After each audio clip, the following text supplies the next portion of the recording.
our country want to have confidence in our institutions, that your nomination goes in the direction of reinforcing why they should have confidence in the institutions. You've been nominated by the President to be the chairman of the Federal Reserve System. The Federal Reserve plays a powerful role in our economy. The monetary policy choices made at the Federal Reserve can affect the Americans' ability to buy groceries, whether or not they can afford a home, how far their paycheck goes, especially at the end of the month. And in South Carolina, I hear all the time how families are working hard, doing everything right, and still feeling squeezed.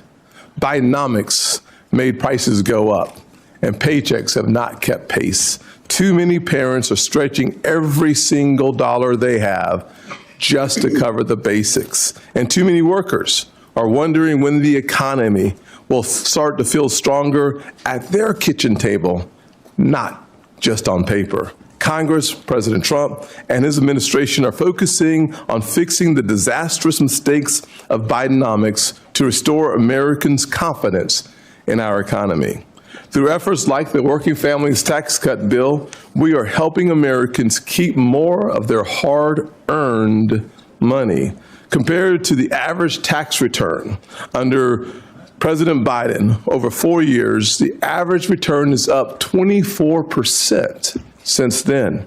Just in the last year, the average tax return is now around $3,400, an 11% increase, because President Trump and his leadership decided to focus on hardworking Americans who are struggling to make ends meet, paycheck to paycheck. Nearly half the country, half the returns filed in 2026 claimed either a deduction for tipped income, overtime earnings, senior citizens, or auto loan interest, for major parts of the Working Families Tax Cut bill that every single person on this dais to the right voted for. Under President Trump's leadership, Americans are keeping more of their hard-earned money, about $300 more every month.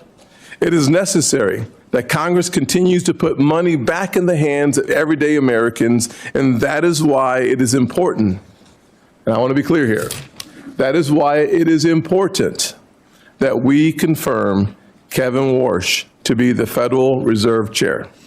The Federal Reserve has a clear dual mandate to promote stable prices and maximum employment. The policies of the Fed therefore directly affect Americans' cost of living and their income. And when the Fed is successful in fulfilling its dual mandate, affordability improves, with Americans taking home more money and paying less for everyday necessities. Unfortunately, in recent years, the Fed has faced real challenges. There have been questions about its decisions, its focus, and whether it has engaged in issues far outside its jurisdiction. Under the Biden administration, the Federal Reserve appeared to move with the political winds, raising real concerns about politics and weaponizing one of the most powerful weapons we have for good economically, the entire Federal Reserve System. For example, under the Biden administration, the Fed pushed climate-focused initiatives only to reverse that climate agenda as soon as President Trump took office. When actions appear to shift with changing political priorities, it can undermine confidence in the independence of this great institution.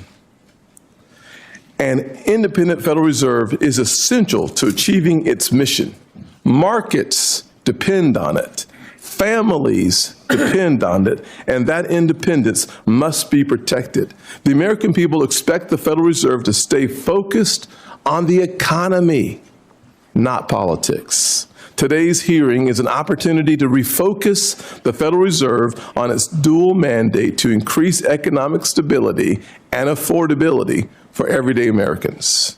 Kevin Warsh is battle-tested and brings the necessary experience from his time as a Federal Reserve governor during the Great Recession. During his first term as governor, he helped our economy through the crisis and restored faith in the economy. He has seen the economy in its darkest days and understands how economic decisions affect job growth, our economy, and the opportunities that we have come to love as Americans.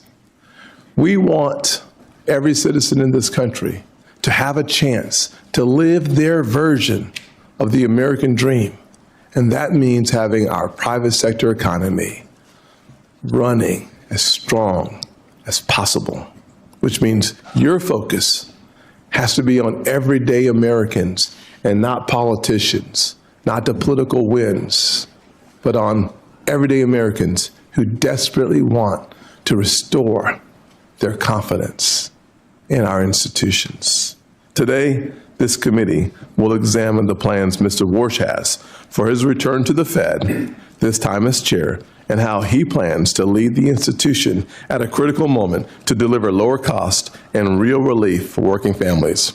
For folks back home in the great state of South Carolina and across the country, the goal is simple. They want lower costs and more opportunities. The Federal Reserve plays a key role in bringing prices down and helping wages go up. Confirming Kevin Warsh will make sure that affordability is at the center of our economic agenda. Senator Warren is now recognized. Thank you, Mr. Chairman. And if I may, I just want to start by saying one of our members lost a child yesterday, and I know our hearts go out to Mark Warner and his family, and that is true on both sides of the aisle, that we may disagree on policies, and we may do so vigorously, but when it comes to the safety and security and the health of our families, I know we are as one, and we are praying for them. Ranking Member, Thank you. I think it'd be appropriate for us to take a few seconds of silence on his behalf. 36 years old, one thing you don't want to do as a parent. Yeah.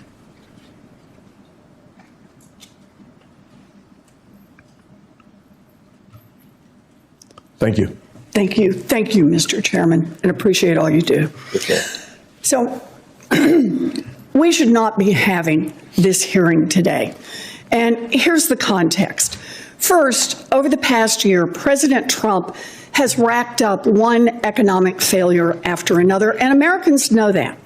Consumer sentiment just hit its lowest level on record ever. Inflation is rising, and families are paying more for groceries, more for healthcare, more for utilities, more for housing, all thanks to Trump's chaotic tariffs and one big beautiful bill. And now his war with Iran is putting American troops in harm's way and further driving up the cost of nearly everything here at home. Second, in your testimony, you said it's perfectly fine for elected officials to state their views on interest rates, but that is not what Donald Trump is doing. The president has repeatedly and illegally attempted to take over the Fed. His bogus attacks on Governor Lisa Cook and Chair Powell were designed to threaten all the members of the Fed to do Trump's bidding and open more spots for Trump flunkies.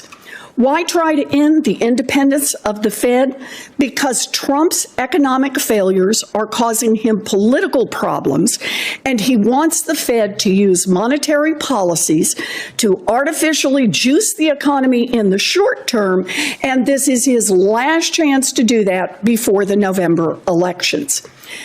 Having a sock puppet in charge of the Fed would also give the president access to the Fed's powerful authorities to enrich himself, his family, and his Wall Street buddies. It could mean granting special accounts to his family's crypto company or bailouts to his friends on Wall Street if they get into trouble. In other words, a Fed under Donald Trump's control creates more opportunities for Trump's corruption. Third, the nominee before us today, Kevin Warsh, is uniquely ill-suited for the job as Fed chair. In our meeting last week, we discussed the 2008 financial crash, where 8 million people lost their jobs, 10 million people lost their homes, and millions more lost their life savings. Giant banks, however, got hundreds of billions of dollars in bailouts. Mr. Warsh was a Fed governor from 2006 to 2011. That's before, during, and after the crash.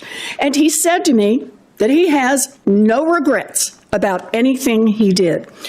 So let's take a deeper dive into Mr. Warsh's record. In the years leading up to the 2008 financial crisis, he was an enthusiastic cheerleader for credit default swaps and complex securitizations. He dismissed repeated and increasingly urgent concerns from housing advocates across the country regarding subprime mortgages. He refused to use the Fed's authorities to address the risks that were building in the financial system. And when the crisis hit and the economy blew up, Warsh took on the job of Wall Street's personal liaison on the Fed board. He was quick to respond to concerns from Wall Street CEOs, and he worked tirelessly to arrange multi-billion-dollar bailouts for them with nothing for American families. No regrets, he says, no regrets. After the crash, most people on the Fed saw millions of Americans unemployed, people who had lost their homes, and said now might be a good time to lower rates and make the cost of borrowing cheaper for businesses to avoid more layoffs, and make it cheaper for Americans who are worried about paying their mortgages or their credit cards. But not Mr. Warsh. Nope. He wanted to keep interest rates high. And he sang the same song for more than a decade, even as the economy struggled. When the job of Fed chair became available during Trump's first term as president, Warsh held on to his high interest rate inflation hawk views, and Trump passed him by. Regretful, he soon reversed course and called for the Fed to pause interest rate hikes.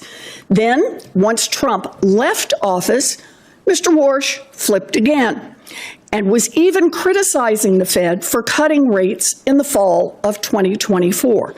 But as soon as Donald Trump became president a second time, Warsh reversed himself once more and began shouting from the rooftops about how the Fed should cut interest rates. Evidently, he learned his lesson. This time around, he sucked up to Donald Trump to snag his dream job. Mr. Chairman, last week, every single Democratic member of this committee asked that you postpone this hearing and instead conduct oversight on the president's role in directing bogus criminal probes into Chair Powell and Governor Cook.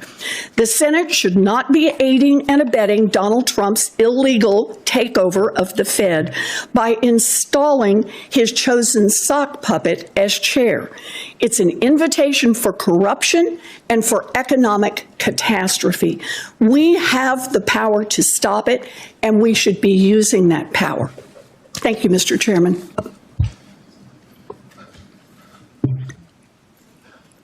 Well, there you have it. I'll just say it is interesting that we're going to hear from Senator Dave McCormick in his introduction of Kevin Warsh, who was last time unanimously confirmed by the United States Senate. Unanimously confirmed by the U.S. Senate. Dave, the floor is yours. Thank you, Mr. Chairman, Ranking Member Warren, distinguished colleagues. It's really a great honor to introduce my friend Kevin Warsh and welcome him and Jane here today. Kevin has been a friend for many years. Winston Churchill observed that for great leaders there comes, and I quote, a special moment where they are figuratively tapped on the shoulder and offered the chance to do a very special thing. What a tragedy, he warned, if that moment finds them unprepared for that which would have been their finest hour. Colleagues, I'm here today to assure you, as someone who knows Kevin and who knows this institution, that Kevin Warsh could not be more prepared for this, his finest hour. There's no one more fitting, no one more qualified to face this consequential moment as the 17th chair of the Federal Reserve. Now, I'm not going to belabor Kevin's academic and professional record. They speak for themselves. Instead, I'd like to tell you about a man who Dina and I worked with decades ago and who has been someone I've called a friend for almost 30 years. President George W. Bush famously appointed Kevin to the Federal Reserve in 2006 when Kevin was just 35. He was the youngest appointed board member in history. But President Bush saw in Kevin what I believe you will see in him with your questions today. Wisdom that belied his age, now deepened by experience. A moral clarity even in the most turbulent of times. A sharp and independent intellect, further strengthened by decades immersed in unforgiving global financial markets. And a deep, honest understanding of how the decisions made in the marble hallways of Washington affect the lives of hardworking Americans. Now, I, unlike many on this committee, have seen these virtues on display across decades of friendship. I first met Kevin in the late 1990s when he and my younger brother were junior associates on Wall Street. And a decade later, we served together in the crucible of the global financial crisis. I as the Undersecretary of Treasury for International Affairs and Kevin on the Fed board. For nearly 2 years, we worked hand in hand to contain the damage and navigate the country through the crisis. And I know that then Chairman Ben Bernanke relied heavily on Kevin during those turbulent times, and I did too. And I've continued to seek his counsel regularly in the years since. Now, Kevin came to Washington all those years ago as an outsider, an idealistic young man determined to serve his country, one who has succeeded beyond all expectations. And he returns today as the ideal candidate to lead the Fed at this most crucial juncture. If confirmed, Kevin will inherit a Federal Reserve in need of repair and confronting serious uncertainty. An overextended balance sheet, a poor record on inflation, and a weak understanding of the profound opportunities offered in today's economy. He is uniquely suited to confront these challenges. He brings a reformer's heart. He will shake up a stagnant institution at a time when change is sorely needed.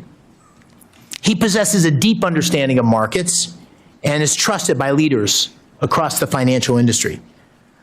But he equally understands the real economy. Born and raised in upstate New York, he knows from personal experience how the actions of the Fed can change the lives of working families. It's no small thing.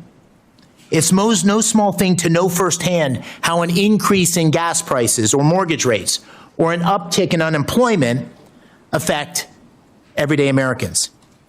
The Federal Reserve must not be ruled by pointy-head economists poring over outdated models and reams of market data. It needs a leader. It needs a leader who understands that the Fed's mandate of stable prices and maximum employment serves a higher purpose, the preservation of the American dream. Now, colleagues, Kevin Warsh has lived the American dream. I know in my heart he will always fight to keep that dream alive for all Americans. He is the right man for this pivotal moment, and I urge you not to get caught up in the politics of the moment and support his speedy confirmation. Thank you, Mr. Chairman. Thank you, Senator McCormick. I will now swear in the nominee. Will you please stand and raise your right hand? Do you swear that the testimony that you are about to give is the truth, the whole truth, and nothing but the truth, so help you God? Do you agree to appear and testify before any duly constituted committee of the Senate? You may sit down. Your written statement will be made part of the record in its entirety. Please keep your oral comments to 5 minutes. Mr. Warsh, you are now recognized. Thank you, Mr. Chairman. I appreciate your consideration today. I've known you for quite a while, and I certainly appreciate the many courtesies you've given me, not just since the President's nomination, but long before. It's an honor to be with you, with Ranking Member Warren, and with the entire committee. I'm deeply grateful to President Trump for asking me to take on this public trust, because that's what it is, a public trust. The President believes that real economic growth in the U.S. and real take-home pay will accelerate. I share the President's confidence in our country and its people. America's economic growth potential is rising as we sit here today. I'm also especially happy that my wife Jane is here. She's been with me for many of the most important moments in my life. I'm grateful for her love and her personal accomplishments. I reciprocate that with somewhat of my own love, though I'm a little more stoic than she. And about every 20 years, I reintroduce her to this committee. She sat behind me 20 years ago, and it was almost 20 years ago to the day. And so let me offer today what I said then. Jane, happy anniversary. I'm also thinking of my late mom and dad. They were paying great attention to this hearing 20 years ago. They're no longer with us, but I was always proud of them and the values they taught me, and I hope they'd be proud of me today. We start today with a note of broad agreement, even though we might have heard different narratives at the outset of this hearing. This is a time of great consequence for the nation's economy. As a former Fed governor and friend or colleague of the last 5 Fed chiefs, from whom I've learned plenty of lessons, I'm particularly alert to the challenges and opportunities confronting the institution that I cherish, the Federal Reserve.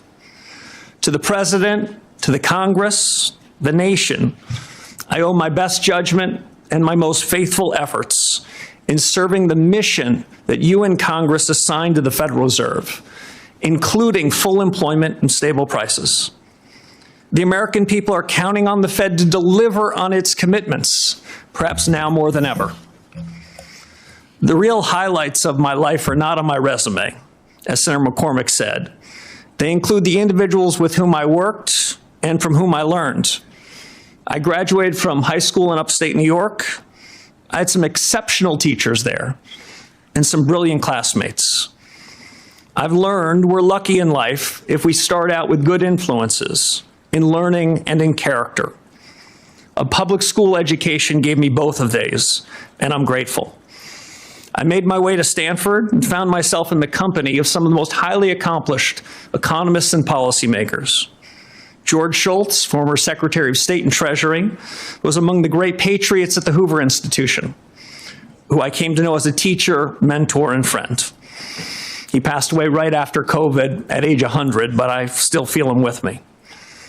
I could not have imagined a better formative experience than working from and learning from folks like him.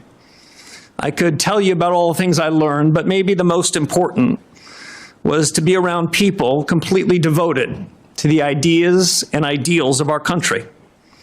Silicon Valley in the early 90s, another fitting backdrop for all the things we confront today. I found myself in the right place at the right time. The U.S. was at the vanguard of a new era of technological leadership, and I just looked out my door to see it. Now, in the last 15 years, I've gained deep experience in macro and in markets, working with Stan Druckenmiller.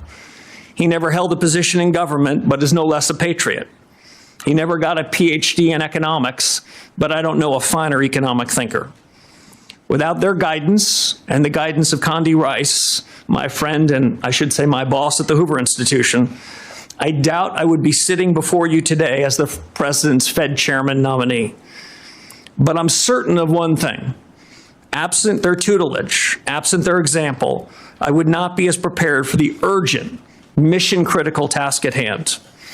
In between these bookend experiences, I served quite a while ago as a governor at the Federal Reserve. at the onset of the financial crisis. As Senator Warren said, our central bank played an indispensable role, and we benefited enormously from the credibility that our predecessors had built up and passed down to us, governors of the Fed at the time. In these unusual and exigent circumstances, I saw the Fed and its people at their very best. But I also witnessed an institution that was tempted to play a larger role in the economy and society. So let me be very clear. Monetary policy independence is essential. Monetary policy makers must act in the nation's interest. Their decisions the product of rigor, deliberation, and unclouded decision-making. And as Senator Warren said, I do not believe that independence of monetary policy is threatened when elected officials state their views on rates. Fed independence is up to the Fed. That has three implications. First, Congress is tasked with the mission to ensure price stability. Inflation is the Fed's choice. Second, Fed independence is at its peak in the conduct of monetary policy. And third, as the chairman said, the Fed must stay in its lane. I'm committed to ensuring that the conduct of monetary policy remains strictly independent, equally committed to work with the administration and Congress on non-monetary matters that are part of the Fed's remit, and I commit myself to accountability. Finally, I'll just say this, Mr. Chairman. Milton Friedman had a phrase that always stayed with me. He always worried about government officials that lured and hung around with what he called the tyranny of the status quo. Status quo practices and policies are especially harmful when the world is changing this fast. If confirmed as chairman, I will be faithful to the Constitution, to the Federal Reserve Act, and to the very best of the Fed's traditions. I believe a reform-oriented Fed can make a real difference to the American people. And if confirmed, I will seek to create an environment in which the best people do their best work. Candor and goodwill will go a long way in pursuing those objectives. And I suspect this hearing, Mr. Chairman, will put us to the test. It's a real privilege to be here. Thank you, sir. I will say that we typically stick to a 5-minute opening comments. I would encourage all of us to stick with our 5 minutes as it relates to our question and answers.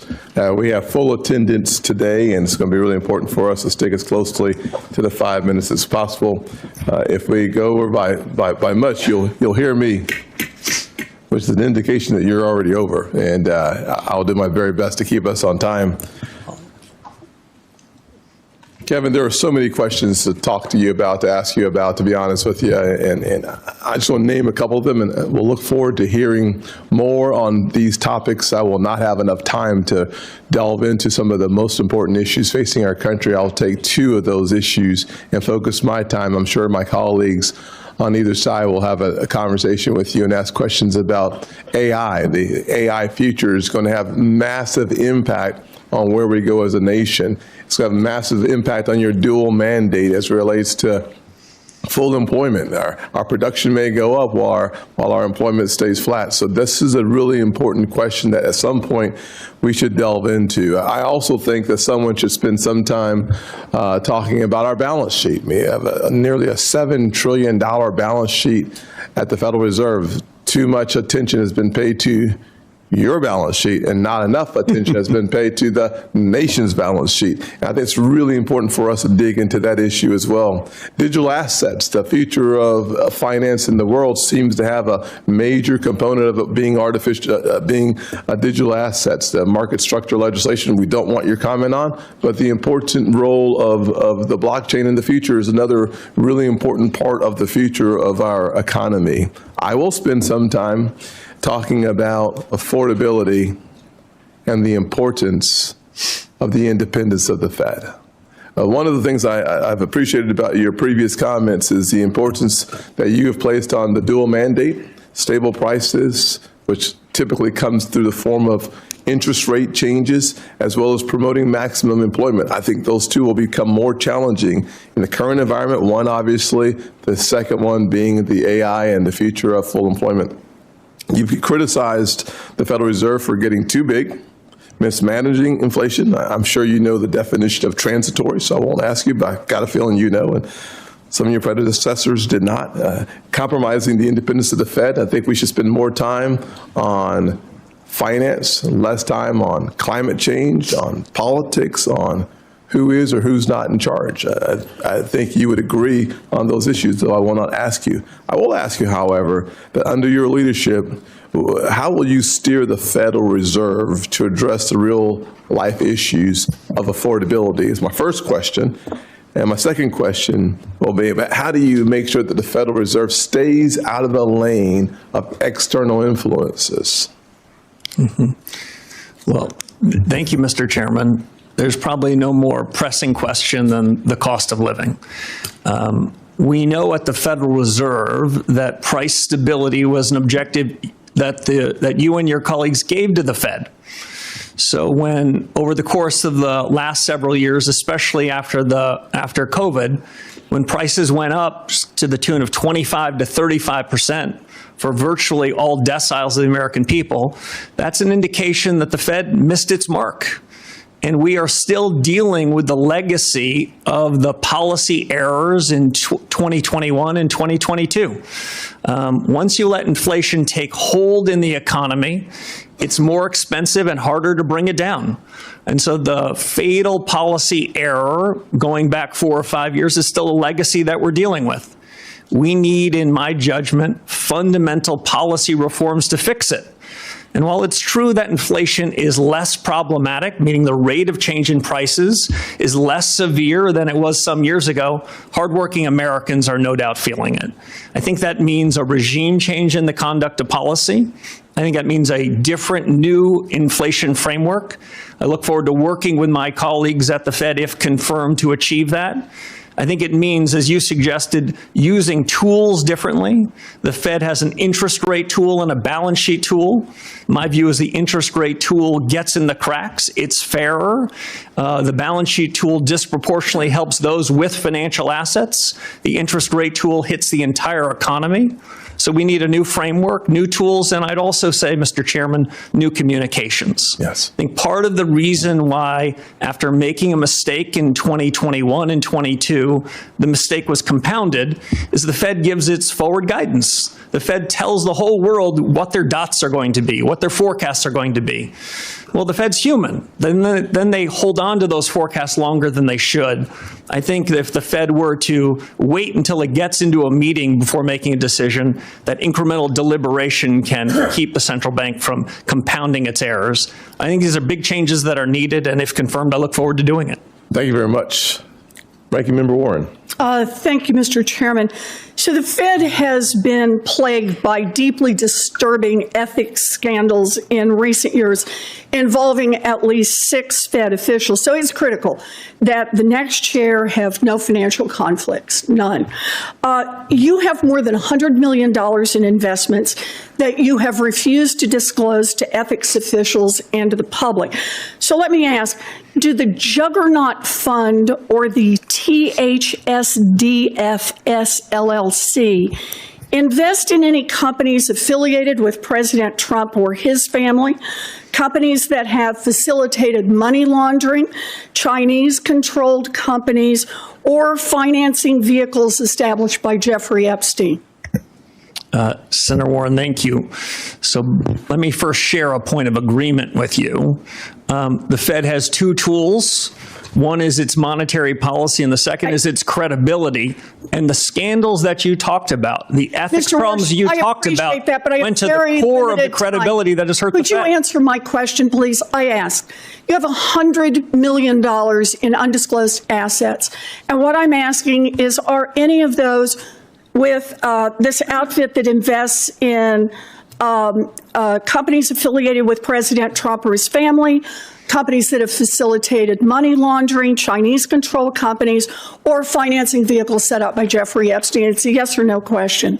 Senator, I have worked tirelessly with the ethics officials at the Office of Government Ethics. Ethics. And you have not do an ethics agreement with them and have agreed, Senator, to sell all of my financial assets, including the Duquesne assets. Are you refusing to tell us if you have investments, for example, in vehicles set up to advance Jeffrey Epstein? Is that what you're telling us? You just won't tell us? Senator, what I'm telling you is that those assets that you represent at Juggernaut will be sold if I'm confirmed before I take office and sign the oath of office. Let me follow up on that. Will you at least disclose how you plan to disclose and divest these secret assets? I'm sure you understand that the public might question your motives if, for example, billionaire Stanley Druckenmiller, who you honored in your opening statement, and who makes a living guessing what the Fed will do next, cuts you a massive check for $100 million as you take the oath of office to become the new Federal Reserve Chair. Senator, as you know, it sounds like your fight might not be with me, but the Office of Government Ethics.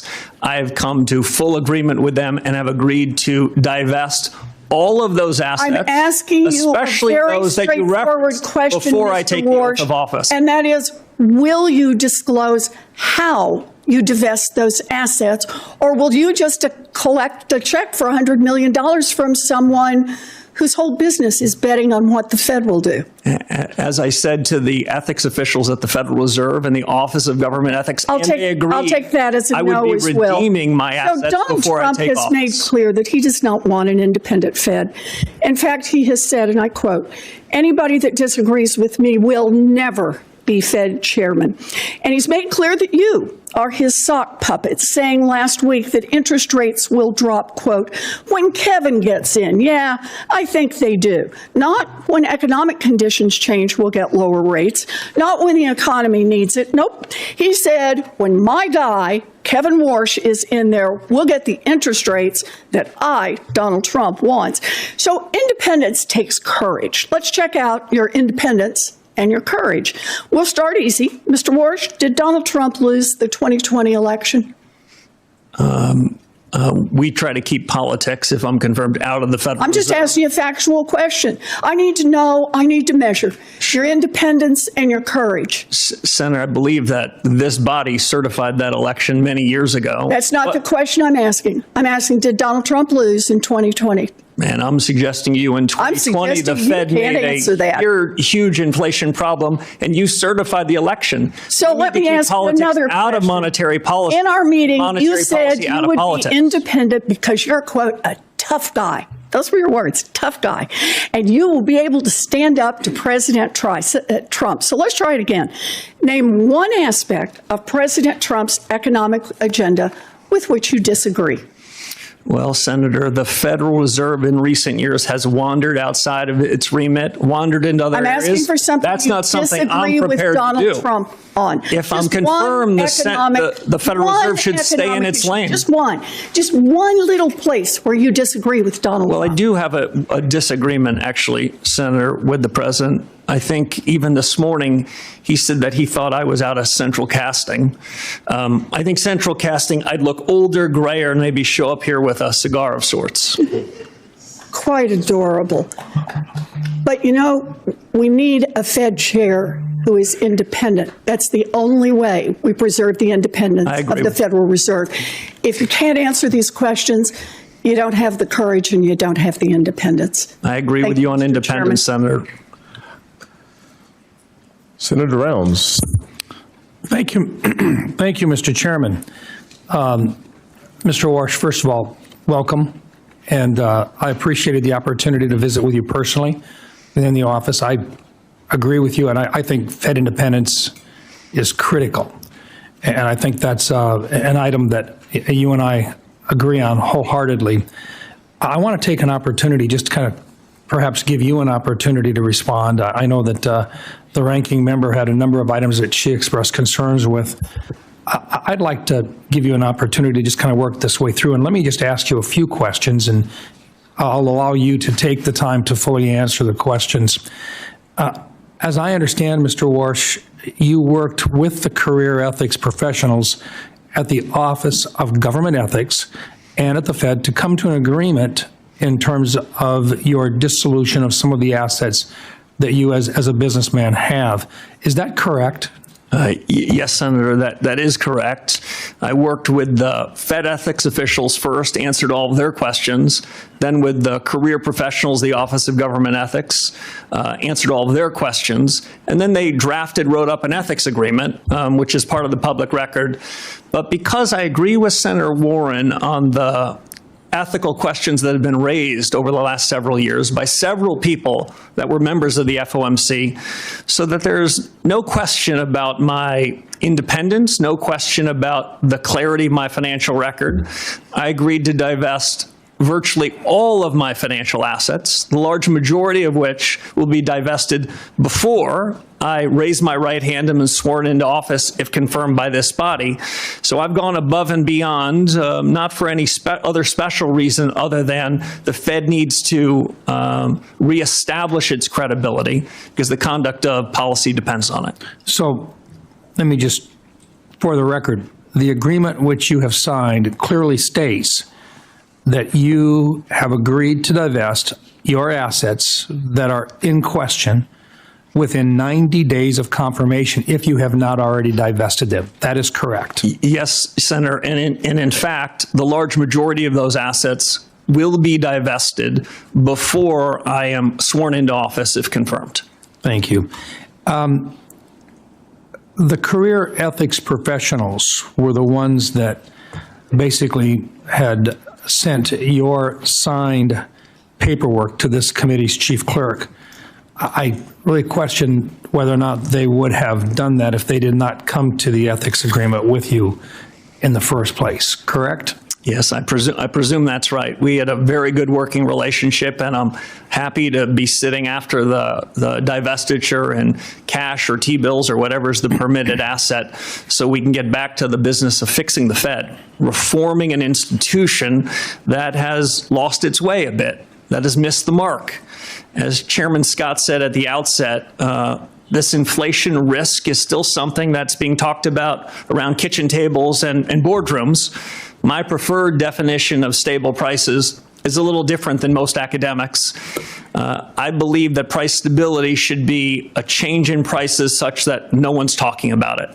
That's an old-fashioned definition, but I think it's still valid. And the sooner that we can reform the institution with my colleagues if confirmed, the sooner we can ensure price stability, and we can have a new set of leaders atop the institution with high, credible, ethical standards to return the Fed to what it should be. The independence that both Chairman Scott and Senator Warren mentioned, critically important, but independence has to be earned. And it's earned by delivering on the promises, the commitments that the Fed has made. And as the Fed hasn't delivered on those promises, we shouldn't be surprised that we hear politics that are entering the room at the Fed. We need to get the politics out of it so the Fed can focus on its day job, deliver on full employment and stable prices. It's true that people want to see stability within the Fed, but is it okay for a Fed governor or a chairman to change their mind on a particular policy? It's more than okay, it's essential. Economics is not physics, it's not math. Frankly, most of us that ended up in the economics business, we started like I did as a math major. It was too hard. So we ended up in economics. In economics, what we need to do is focus to the left of the decimal point, not to the right of the decimal point. We need to focus on the big things, and if mistakes are made, central bankers, economic policymakers need to correct them fast. The real mistakes, the mistakes that cause inflation to be persistent, to undermine hardworking American standard of living, and when those mistakes go on. Thank you. Thank you, Mr. Chairman. Yes, sir. Senator Reed. Mr. Chairman, before we start the next question, I ask that we have entered into the record the U.S. Office of Government Ethics certification, which requires that all nominees disclose all of their assets, and showing that Mr. Warsh is out of compliance and that he has not met the ethics requirements. Without objection, I will note, however, that what has been clearly articulated is that he will, according to his agreement with OGE, do what many others have done as well within 90 days, be not only in compliance, but to have divested himself from any assets that are in question. Mr. Chairman, can I ask? I don't think we've had other nominees who are out of compliance and not disclosing at the time they come before the hearing. Not on this committee, that's correct. Not in this committee. Before we, here's what we're not going to do. Fair enough. We're not going to have two chairmen, for sure. Just asking. Number one. Number two, what we're also not going to do is debate what we're putting into the record. And finally, what we are going to do is have a conversation about America's economy. And frankly, we all deserve the opportunity to ask our questions. We don't get to figure out the answers, but we do get to ask our questions. And I hope that we are able to continue in that direction. As long as we are, we're going to have a very good hearing. And if we're not, then I will find a way to help us to expedite getting back on track. Senator Reid. Thank you very much, Mr. Chairman, Mr. Warsh. Until you dispose of all the assets you've identified to the Office of Government Ethics, you will not be in compliance. Is that correct?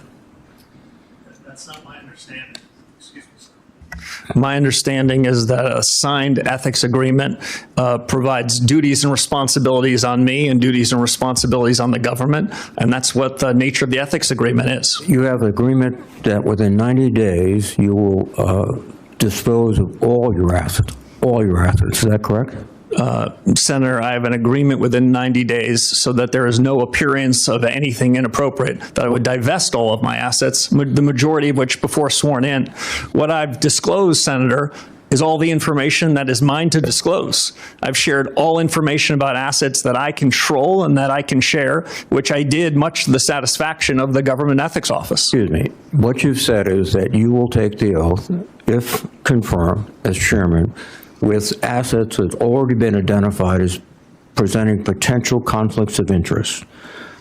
Will you agree to not take the oath until you have fully disposed all the assets that you've been identified? Senator, I'll agree to take the oath pursuant to the terms of the ethics agreement that I struck with the Office of Government Ethics. I don't think anyone could do more than that. Other than me, I've agreed to divest even more assets so that I will have virtually no financial assets. The divestiture is totally up to you. You can select what assets you're disposing of, what assets you keep. Is that correct? And then still be sworn in as chairman. The divestiture is up to the agreement that I struck with the Office of Government Ethics. Who makes the decision as to what assets are divested, you or the Office of Government Ethics? Both of us. That's why it's an agreement. Excuse me. I must commend you on the way you can circularly go around questions and not answer them. It's a skill. Unfortunately, it's not a good skill for the chairman or of the Federal Reserve Board. We typically ask questions and expect to get direct, faithful answers. You haven't given them to the ranking member, and you're not giving them to me. So, again, you feel you will not be, you will be compliant if after 90 days you still have a significant number of assets that have been identified as presenting conflicts of interest. Is that your view? No, Senator. If I were to violate the ethics agreement, I would not be in compliance. If I follow the agreement, I will be. Well, that's your position. I think others would differ. When you sell all your assets, where are you going to place the proceeds of those sales? I believe that Chairman Powell has placed them in sort of funds which are very difficult to individually influence. Do you propose to do that? Yeah, I propose to put them in permissible assets that are as close to cash or treasury bills as I possibly can. I haven't selected anything, but it will be as plain vanilla as possible so that there would be no appearance or reality of having any influence. We'll be sitting in something like cash. Okay. Now, the question of independence is just one that I think will dominate these proceedings. This morning, President Trump was asked on CNBC, will you be disappointed if your new Fed chair doesn't cut rates right away? And President Trump answered, I would. It's very hard to separate President Trump's obsession with rate cuts, his attacks on the Federal Reserve, on Chairman Powell particularly, and your nomination. So this independence thing seems to have evaporated quite quickly between President Trump's statements and your positions. Again, you maintain you'll be independent of President Trump? Yes, Senator, I do. Well, President Trump constantly maintains that nobody's independent of him, that it's his morality that guides the whole United States government, including the Federal Reserve, and that you will be someone who will carry out his wishes. Frankly, do you suspect that he chose you because you indicated to him that you want to cut rates? Senator, I don't know the reason for the president's choice, but I can tell you what I've been writing about for 15 years and what I said to the president, which is you're going to I'll cut rates if you give me the job. No, that's not what I said, Senator. Now, the president, as you might know, much like virtually all presidents I've either known or studied, presidents tend to be for cutting rates. I think the difference is President Trump expresses it quite publicly without surrogates or subterfuge, but presidents want lower rates. But Fed independence is up to the Fed. Fed leadership has to make a decision about what's the right thing to do. No. In my judgment, you're a leader. You're the leader. You establish the moral and ethical standards and economic principles of the Fed. And you just pass it off to, well, you know, it's not my job, it's everybody's job. That means it's nobody's job. Thank you. Senator Tillis. Mr. Chair, before my time starts, can I make a parliamentary inquiry? Certainly.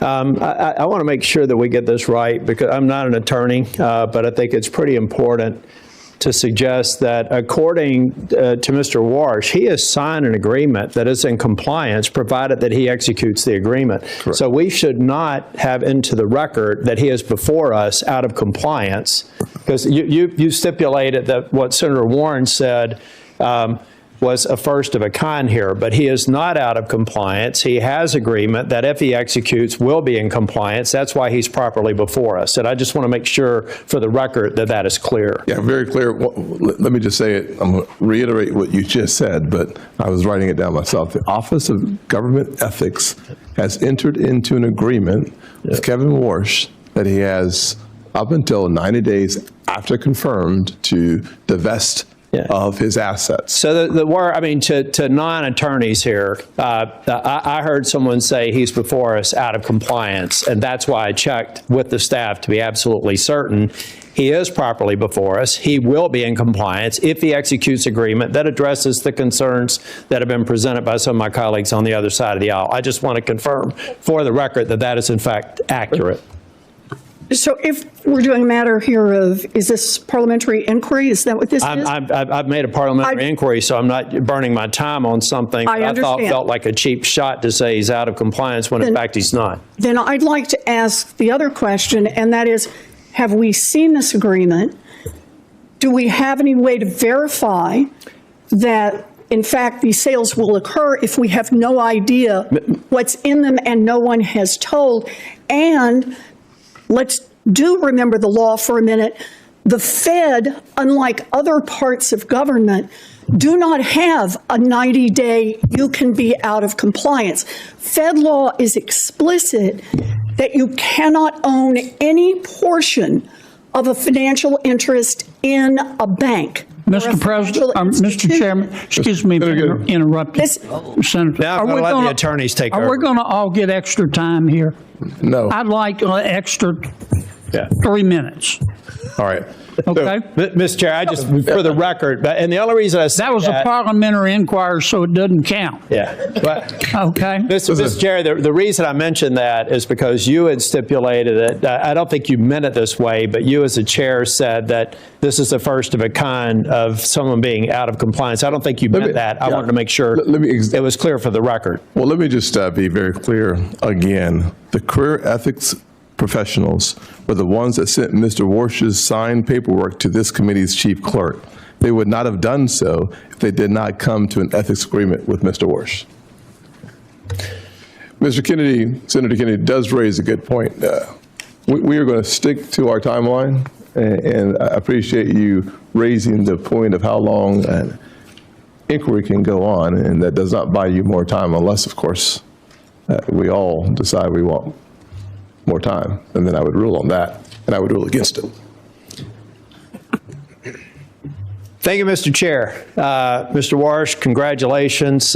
You can't count this as a date with Jane, particularly this one. I think probably the first hearing was a little less acrimonious. I'm not going to ask you anything. You can take a break and get ready for the bludgeoning on the other side. They're going to beat you till you bleed, and then they're going to beat you for bleeding. I'm going to talk about what's preventing me from being in a position to vote for you until we've spent time together in my office. You have extraordinary credentials. They're impeccable. I think the way you're dealing with the ethics issue is strong. Problem I have is where we are right now. And I start by saying I loved your opening statement. I love your focus on the independence of the Fed. I love the idea of Fed independence with respect to achieving the dual mandate, but Fed transparency on so many other things that the Fed does that, frankly, we're all frustrated with, bank examination, supervision being some among them that I think we should have more insight into.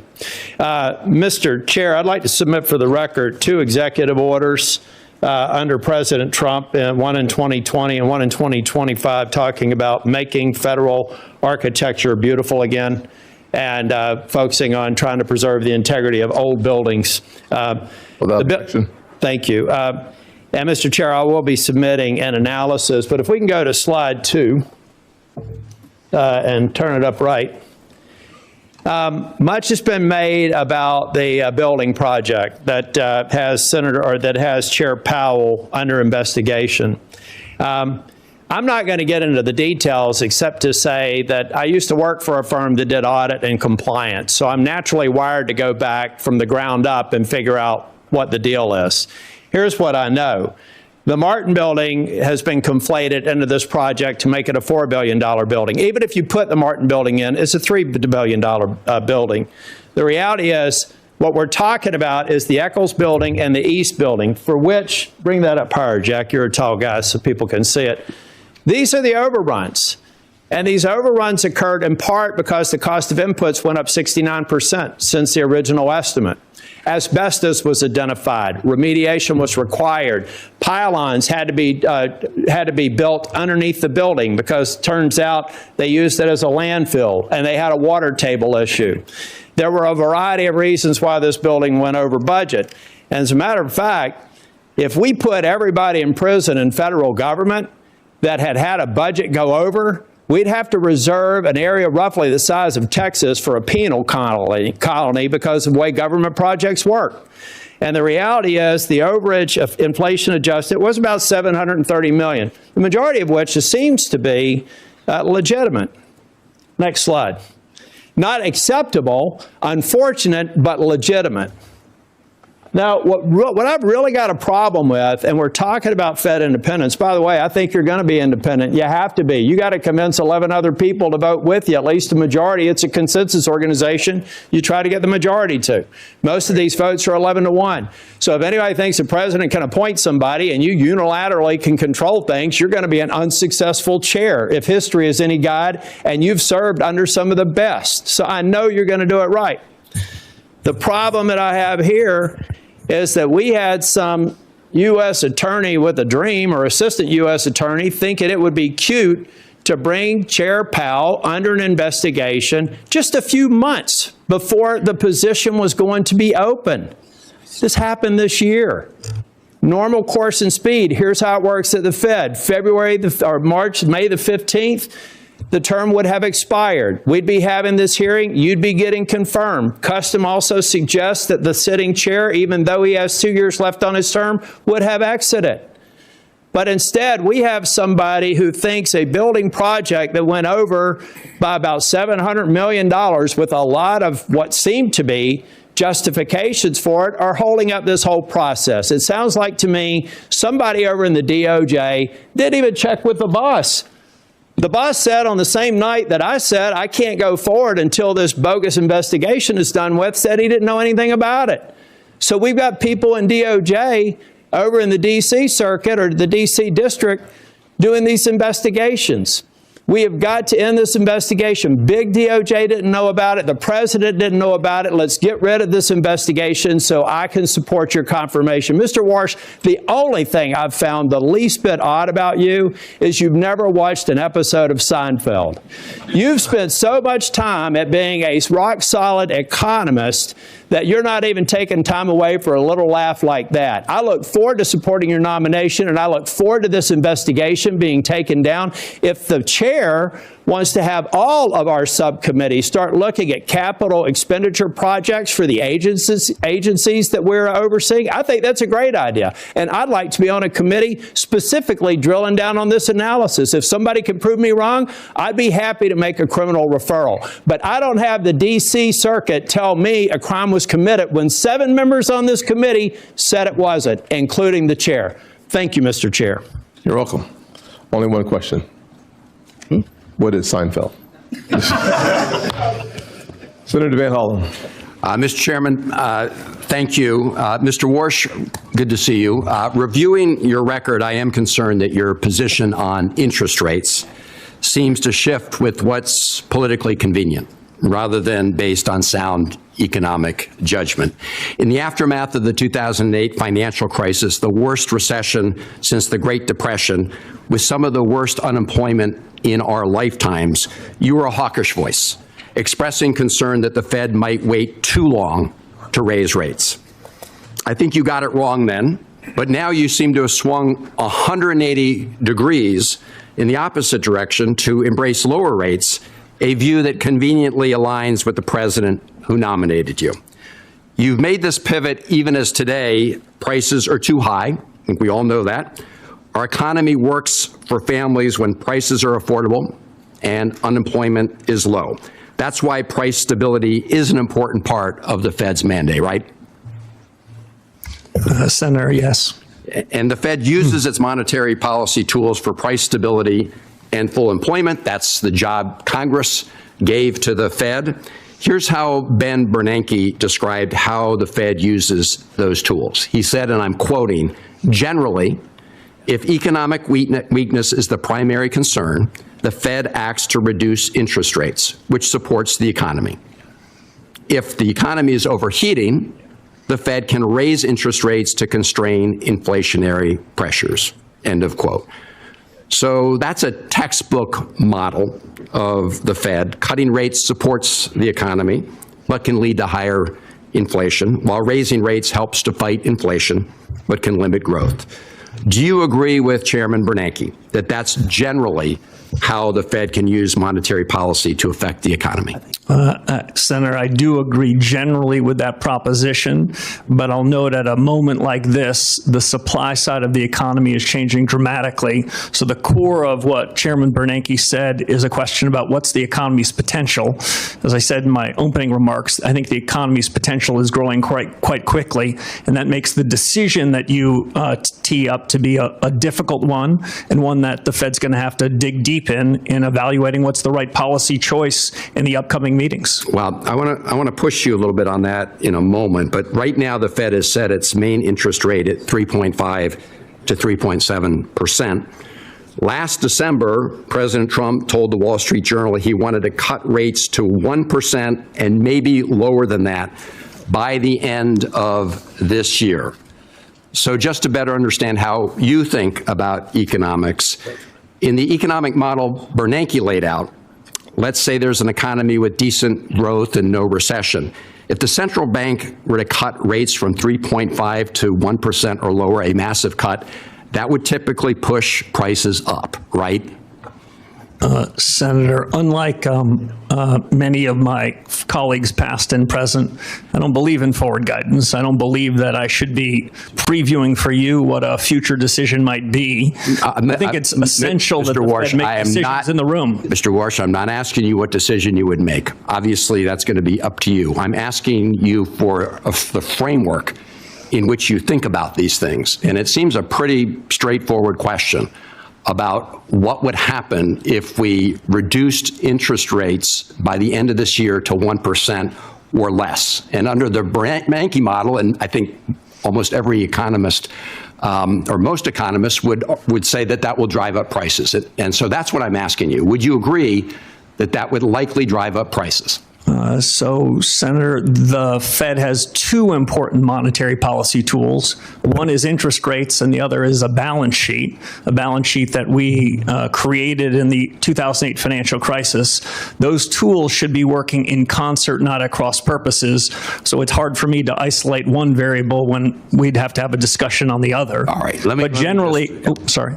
Well, let me just say this was a pretty clear question about the framework in which these decisions are made.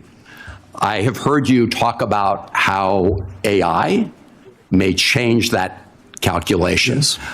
I will just say, and I think you know this, I mean, I have this, you know, the Financial Times pointed out the economists reject Kevin Warsh's claim that the AI boom will enable rate cuts, and I find it just implausible to suggest that by the end of this year, AI would produce such increases in productivity that it could reduce in a rate cut to below 1%, and you can't tell me that that would very likely increase prices. So, Senator, can I say two things? First, Senator, sorry. quickly. Sorry. Monetary Policy Center works with long and variable lags, quite famously. If the Fed were to make a decision today about the conduct of policy, that's likely to find its way to the real economy 6, 9, or 12 months later. So it's difficult to judge policy today for an immediate result. And that would be my only concern about the framing of your question. Thank you, Mr. Chairman. I just, in closing, this is what concerns me, is that your views now have sort of flipped to conform with where the President of the United States is, and that's been a concern many of us have. Thank you, Mr. Chairman. Senator Kennedy? I want extra time, Mr. Chairman. I know, sir. I know. Consider these 5 minutes of parliamentary inquiry. Professor, what's a sock puppet? I heard the reference from Senator Warren. Yeah, earlier. what is it? I'm not sure I know. I think it's that thing you stick your hand in. Yeah, kind of like this. Yes. What's a human sock puppet? Isn't a human sock puppet somebody who'll do what somebody else tells them to do? I think that's what the senator was trying to suggest. I think that was the innuendo. Are you going to be the president's human sock puppet? Senator, absolutely not. Are you going to be anybody's human sock puppet? No, I'm honored the president nominated me for the position, and I'll be an independent actor if confirmed as chairman of the Federal Reserve. My friend Senator Warren, and she, as my friend, suggested that, I wrote it down, you will use your power, you might use your power to bail out your friends if they get in trouble, kind of like President Biden did with Silicon Valley Bank and Signature Bank. She didn't say the last part, I just did. Are you going to do that? No, Senator. Okay. The ethics folks, they've cleared you, but they've said you got to sell some assets. Is that right? Yes, sir. Okay. And these assets that you have, you can't just hold a yard sale, can you? No, not for most of them. Okay, so it takes a reasonable period of time, right? Yes, sir. And you've promised to sell them, right? I did. And if you don't sell them, we'll know, and the ethics folks will know, right? Yes, I'd be in violation of the ethics agreement if I refuse to sell them. But you're going to sell them, right? Yes, Senator, I will. Okay. Can we agree that politicians have the right to offer you advice about what to do with interest rates? Senator, we can agree, and it's not something that I would shy away from. I've heard many senators from this very committee in years past express strong views on interest rates. Okay. Humble central bankers should be listening and then making their own decisions. But some politicians matter more than others. And generally speaking, presidents matter, their opinion matters more than, say, a senator. President Trump has offered his opinion about what you ought to do with interest rates. Is that right? Senator, he has not made his opinion on that a secret to anybody. Yeah. And every president has that you're aware of. Yes, and they all tend to be in the same direction, Senator Kennedy. Okay.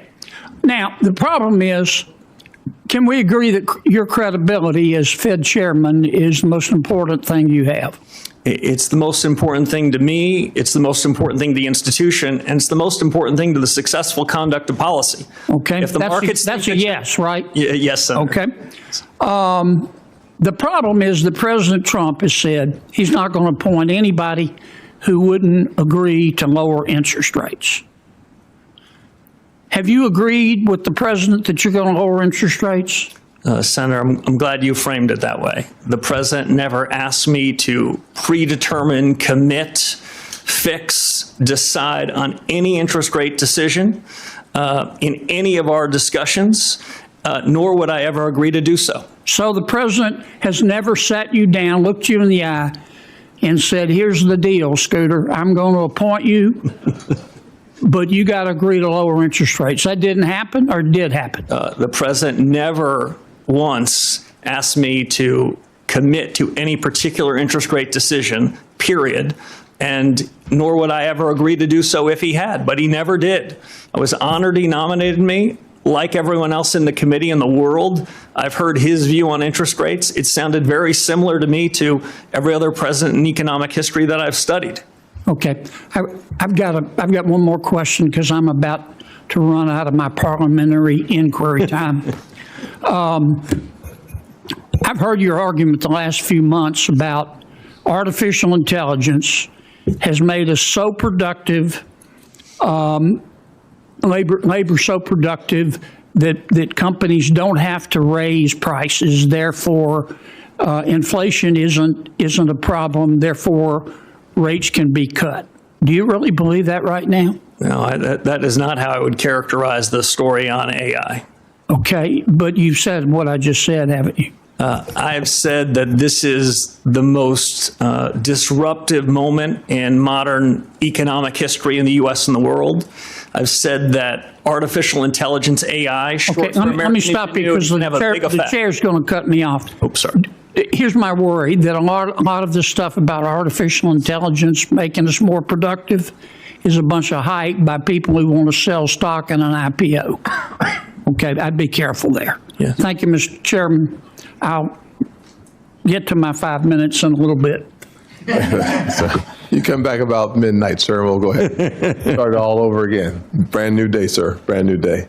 Thank you for your patience. Senator Thank you. Cortez Masto. Thank you. Mr. Warsh, thank you for taking the time with me. I appreciate meeting with you. Congratulations on this nomination, and welcome to all your family, friends who are here.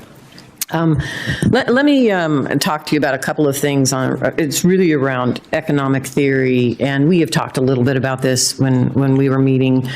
Inflation has been above the Fed's target for 5 years. Would you agree with that? Yes, Senator. Yeah, and core PCE inflation has been running at about 3%, a full point above that Fed target, correct? Yes. And so some Federal Reserve officials have said that this excess is due to tariffs. Do you agree with that? Senator, I don't. If I can make 2 points. Please. Much as we discussed in your office, I think the data that's being used to judge inflation is quite imperfect data.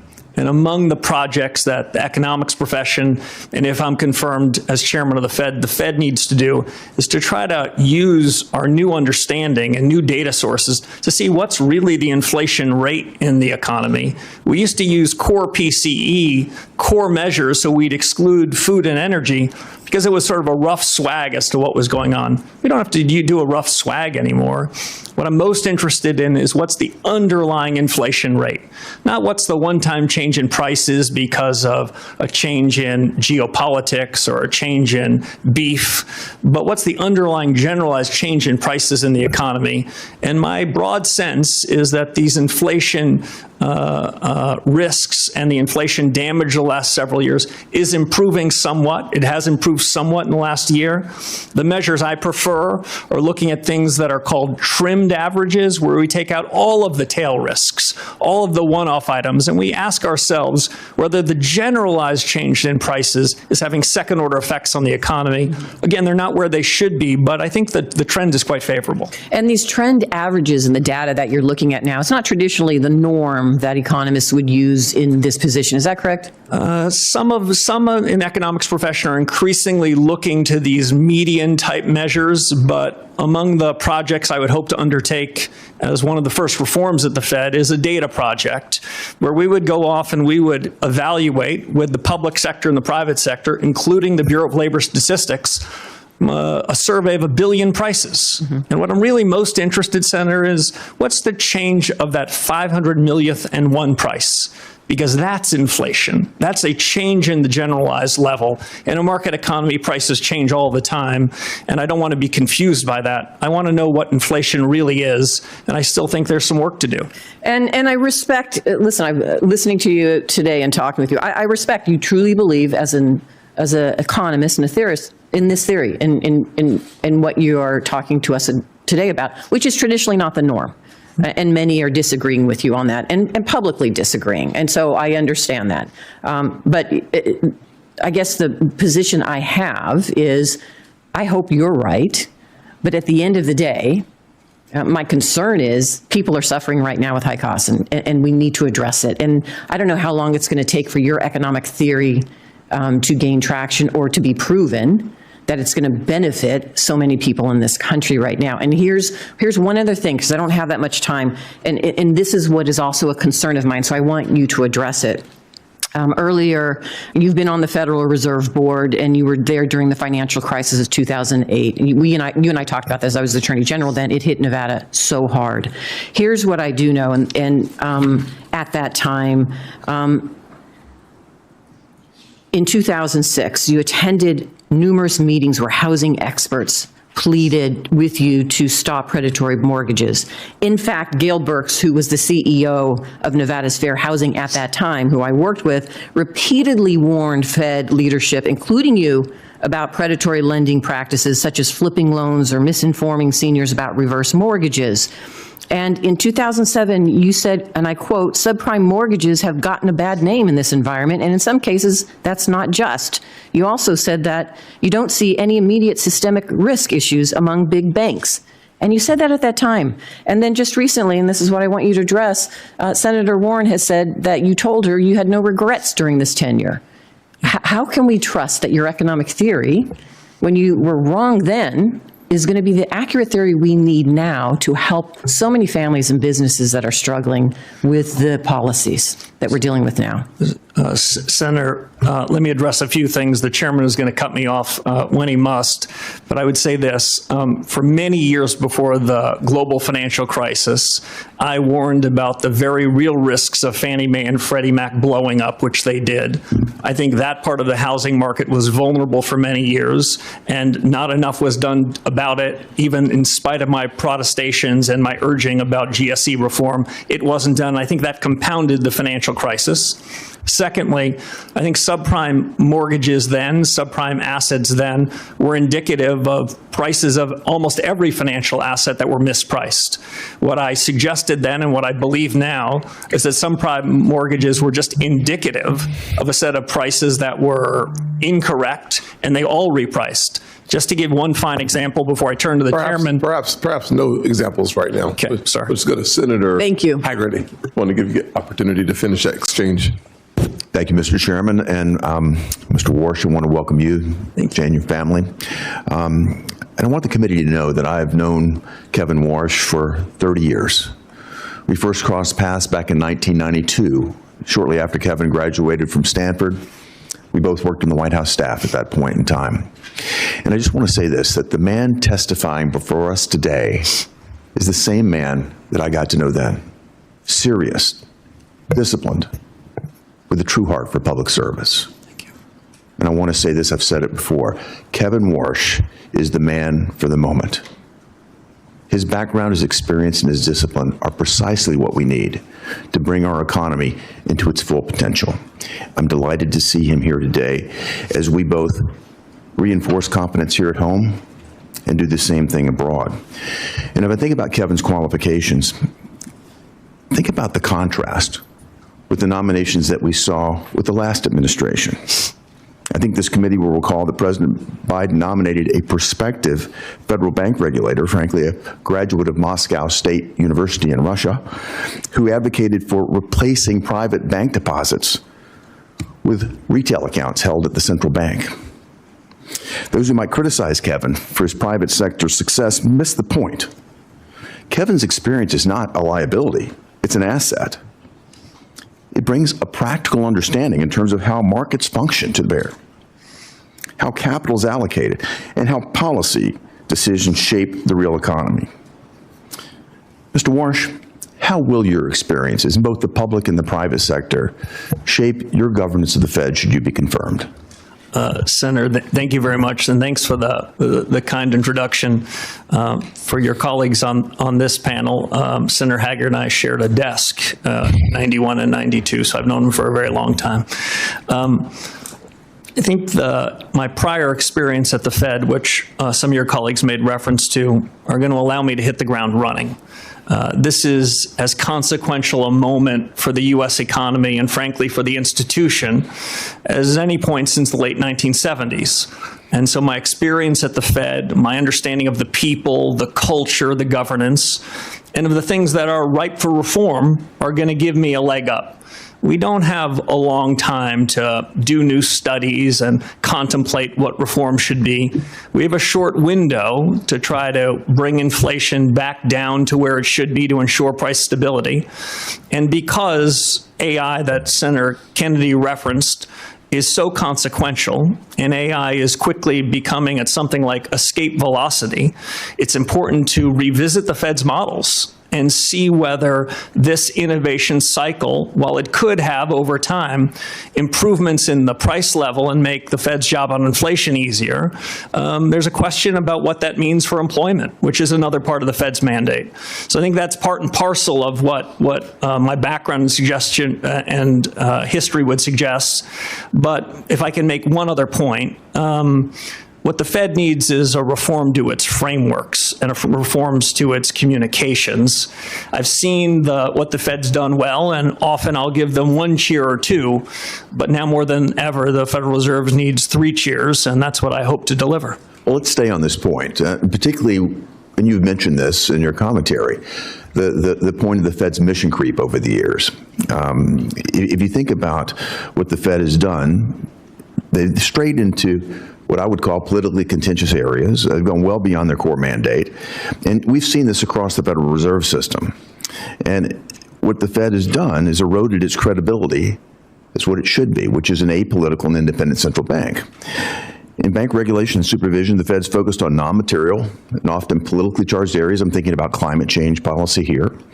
Elsewhere in the Federal Reserve System, we've seen regional reserve banks used as platforms for promoting very divisive partisan policies. There I'm thinking about DEI, climate policy, even racial reparations. The Minneapolis Fed even went so far as to publicly lobby for an amendment to a state constitution on education policy. How far beyond the remit can they get? In the 2020 Monetary Policy Review, the Fed even sought to redefine its legislative mandate of maximum employment as a broad, quote, broad-based and inclusive goal, close quote. I mean, that's tacitly understood to mean that the Fed should accept higher inflation to privilege select groups of Americans. And while the Fed undertook this social engineering, it also financially engineered a massive footprint in our market. QE provided near unlimited bid for government debt, which of course made it easy for us to subsidize more government debt here. It subsidized government financing, and it encouraged, frankly, what I view as very reckless federal spending. In each of these examples, we see a clear pattern. The Fed has strayed beyond its core mandate to encroach upon policy decisions that ought to be left to those of us that are democratically accountable. Mr. Warsh, the Fed's own actions have eroded its credibility. What do you think should be done to regain public trust? Senator, robust reform. The Fed can deliver on the mandate that you gave it if it sticks to its knitting. As it wanders into areas upon which it has neither authority or expertise, it loses its focus. And I'll just give one example.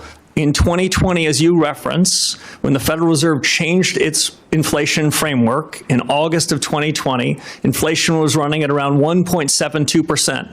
And the Fed changed its framework, rewrote in some sense the remit you gave it, and they asked for a little more inflation. They ended up with a lot more, and that was the foundation for the inflation surge that happened in the subsequent years, which we're still living with.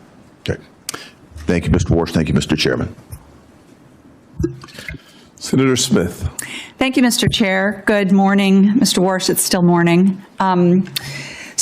Let me start with this. I think you have said that you have confidence that this economy has potential. I think that's fair to say. And you've also said that this is a time of great consequence for the nation's economy, perhaps one of the most significant hinge points in a couple of generations. That's fair to say? Yes, Senator. Thank you. And so I agree with that. And I actually want to go a bit further, because I think that it seems to me that this economy is amazing for rich people, people who have a lot of capital. And in fact, we can see in 2025, billionaire wealth grew 3 times faster than the average rate of the previous 5 years.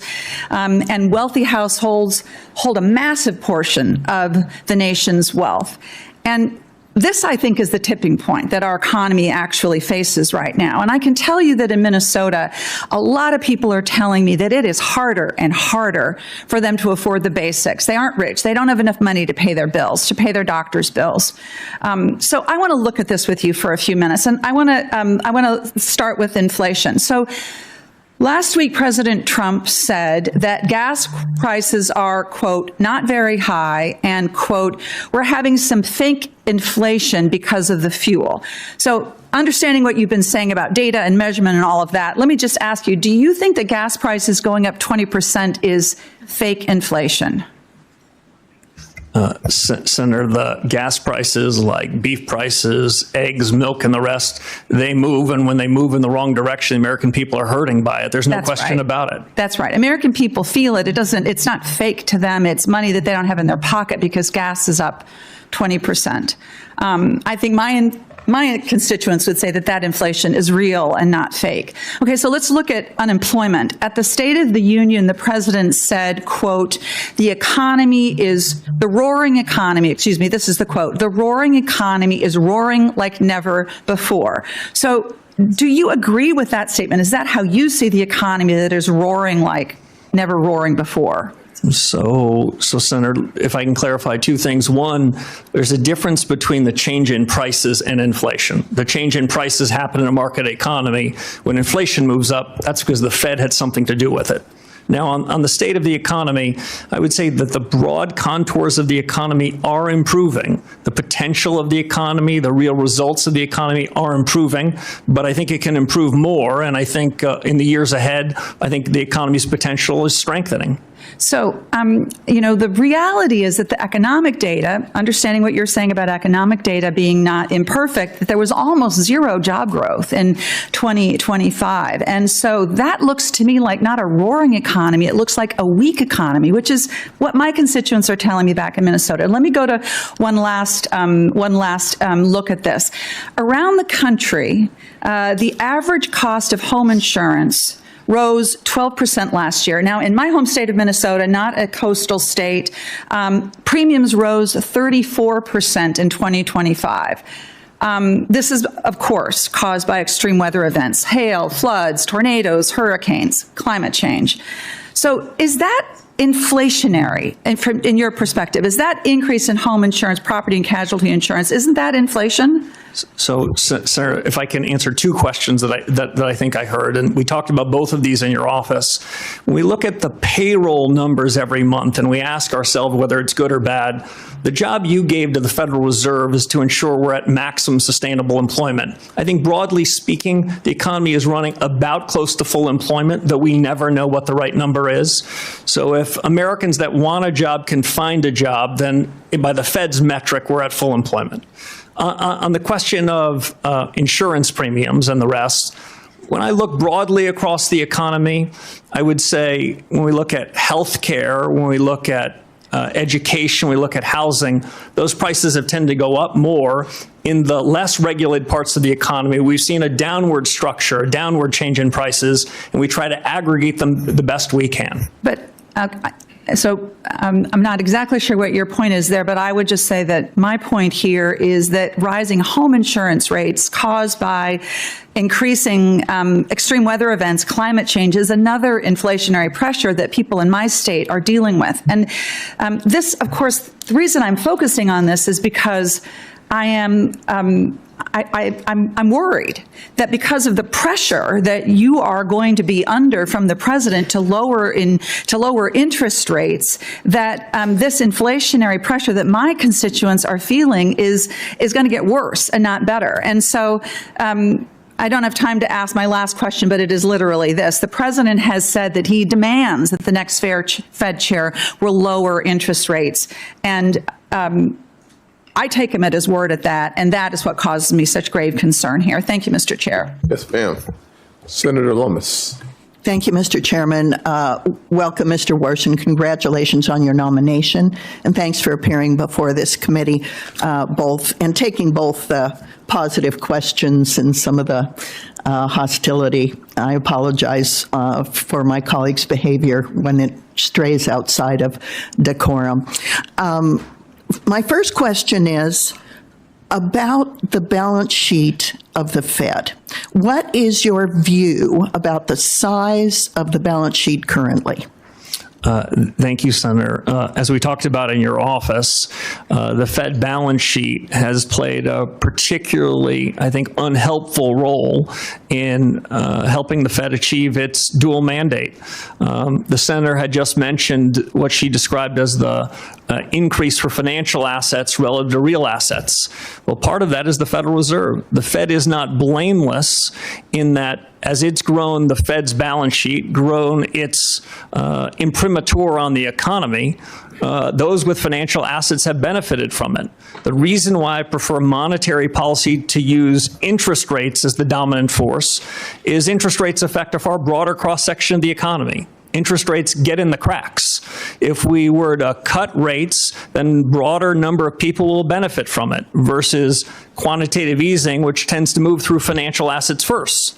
Half of our fellow Americans don't own any financial assets, so they're wondering what's in it for them. Broadly speaking, Senator, on the balance sheet, I was involved in 2008 and 9 in response to the global financial crisis that Senator Warren referenced, and we used extraordinary measures and created a bigger balance sheet. But we agreed to do that only in the times of emergencies, only when interest rates were pinned to zero. The big balance sheet has become an ordinary recurring force, and I think has been quite unhelpful, and is part of the reason why the Fed is in the business of politics. Slowly and deliberatively, I believe we need a smaller central bank balance sheet. It took us 18 years to create this big balance sheet that's done quite a bit of harm, it strikes me, to the Fed's credibility.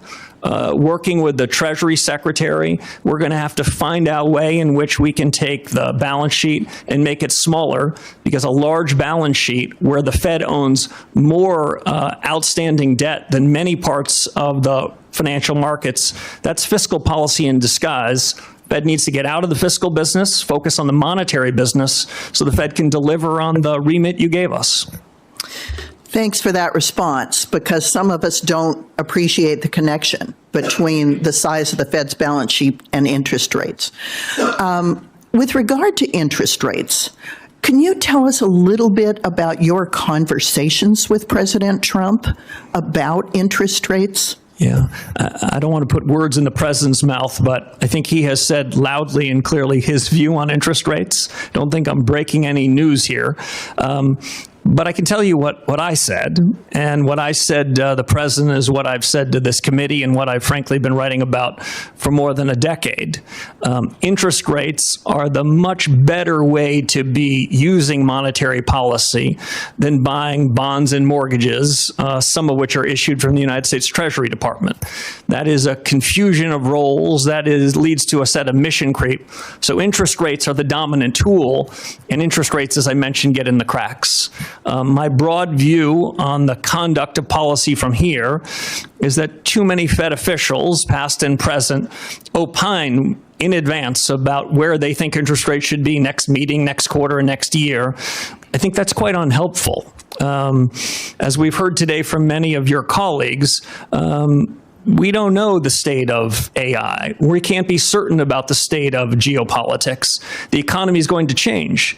You need central bankers that are humble, that are nimble, that are open-minded, that can react when we have good data, when events strike us. My broad view is that interest rates need to be forward-looking, need to be based on better data, and we should have a big, robust deliberation inside the FOMC. I tend to favor messier meetings than some, where people don't show up with rehearsed scripts, but we can have a good family fight. If the central bank has that good family fight, I think that they're going to make better decisions. And if they happen to make mistakes, they'll correct them sooner. So I'm not one for pre-deciding what interest rates should be. I never said to the president where I think rates should be. I never committed any such thing, and I wouldn't have even thought about doing so. Quick yes or no, do you believe that digital assets should be incorporated into our financial industry so Americans have new investment opportunities and consumer protections? Senator, digital assets are already part of the fabric of our financial services industry in the United States, yes. Thanks, Mr. Walsh. Senator Warnock. Thank you, Brother Chair. Mr. Warsh, congratulations on your nomination, and I appreciated our time together in my office a few weeks ago.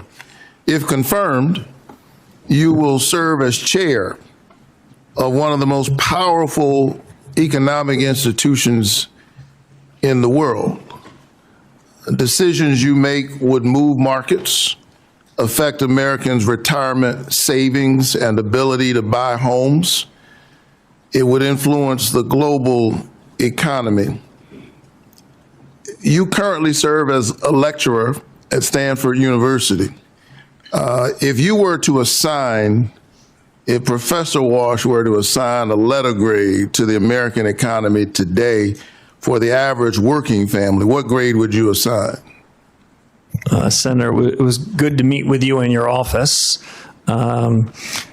You know, in modern academic institutions, they give everybody A's, so it's not a fair comparison. Especially at elite universities, I know everyone gets perfect grades.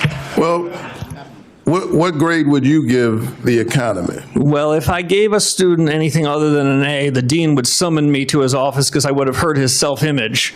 Well, the Americans that I talk to, particularly in the state of Georgia, who haven't had the benefit of attending some of these elite institutions, are trying to make their lives work. They're sitting around their kitchen tables trying to figure out how to put their kids through school. And regardless of how the markets are doing, consumer confidence is at a record low. So that's their grade on the economy. Working families are struggling, and things are getting worse. The inflation rate has remained elevated above the Fed's 2% target rate throughout President Trump's term, despite his promise to lower inflation. The president's war in Iran has spiked energy prices by 11%. And Americans are paying on average nearly $4 a gallon for gas because of the war. We've lost nearly 90,000 manufacturing jobs since President Trump took office. He promised us a manufacturing boom. We've lost 90,000 manufacturing jobs. And Americans already dealing with high prices paid $1,000 more per household in 2025 as a direct result of President Trump's illegal tariffs, which he remains committed to in spite of the Supreme Court decision. He does even better than this practice of, you know, these institutions. When asked what grade he would give the economy, he said an A, and then he thought about it and said, no, actually A+++. And as I thought about his answer, I was wondering who was he talking about? Who is it an A+ for? Certainly not the ordinary working class Georgians that I'm fighting for every single day. Maybe the people closest to him. But I'm hard pressed to think that folks across the state of Georgia who are looking at their grocery bill, looking at their gas bill, looking at the $1,000 that they've had to pay would give the economy an A++. What are your thoughts? Senator, thank you. If the Fed were to execute on a series of policy reforms, then I believe the economy can be stronger. I believe inflation can be lower, and I believe real take-home pay can be higher. I think the Fed is not blameless for the divergence you described between those that have financial assets and those that don't. Had the balance sheet not been brought from the $800 billion level when I showed up at the Fed in 2006 to an order of magnitude higher, if the Fed had kept a smaller balance sheet, the way the Senator I just talked about a few moments ago, I think interest rates could be lower, inflation could be better, and the economy could be stronger. Yeah, you discussed your theory of the case with me in that regard. But I think you would agree that the recognition, I think implicit in your testimony is the recognition that this is not a A++ economy. In your economy, in your testimony, you note the importance of price stability and correctly note that inflation means people lose purchasing power, particularly harming low-income folks. But I also noticed your testimony did not really discuss the Fed's other mandate, and that's to maximize employment. Inflation is critically important, but if you don't have a job, you're in trouble. Do you view the Fed's mandate for maximizing employment as equally important to its price stability mandate? And are you concerned about weak job growth numbers? Before the nominee answers the question, the senator from the elite university, Morehouse, is out of time. So I appreciate the question, but we will have the answer submitted for the record. I know you wanted to attend Morehouse College. I'm sorry. Everybody wants to attend Morehouse, by the way, but I am a Charleston Southern Buck. I appreciate very happy about that. He couldn't get into Charleston Southern, but it's good you got in somewhere. This is good. If you can't get into Morehouse, go to Stanford. Everybody's got jokes up here, so we'll go to Senator Britt. Thank you, Mr. Chairman. Before I get started, I want to emphasize that transparency and accountability at the Fed are absolutely vital. The American people need to have trust in our government. We need to have trust in our government agencies, and that includes transparency and accountability at the Fed. So when we're talking about billions of dollars being spent on renovations, it's absolutely appropriate for Congress to ask questions. And it is absolutely appropriate for Congress to get answers. We need to understand where this substantial amount of money has gone, and we need to ensure that every institution, including the Fed, is always making decisions that are in the best interest of the American people. And so I urge everyone involved to make sure that any outstanding questions on this matter come to fruition so that we can get answers and move on and have a smooth and timely transition and a confirmation process, of which I want to say congratulations on both your nomination, your willingness to be here today, and I also want to say that to your family. I think a lot of people miss the fact that when any of us step up to serve, that it's not just you, your family that goes through so much. And so we just want to say that sacrifice is often overlooked, and we certainly appreciate your family being with you today and all of you and what you're willing to do here. I had a chance to get to know you over the years, and as many of my Republican colleagues have and other colleagues, and I think we would all say you are absolutely the right man for the job at the right time in our country's history, and I am excited about your leadership at the Fed. We have had an opportunity to talk about a number of issues, but I know that your integrity and that your commitment to the American people are going to help restore confidence at the Fed, and it will also ultimately serve our country incredibly well. So it's not going to be any easy task to return that confidence. We've spoken about needed reforms at the Fed on the monetary policy side and also the operational and internal standpoint as well. And of course, your calls for reform aren't baseless. You served at the Fed during one of the most challenging times. You just referenced it in your previous answer to a question from my colleague across the aisle. I believe you said there was a balance sheet of $800 billion when you showed up in 2006. So talk to me a little bit, speak to me about that, about what you have seen during your time and tenure at the Fed already, and then what other life experiences you have that you will bring as you tackle this role.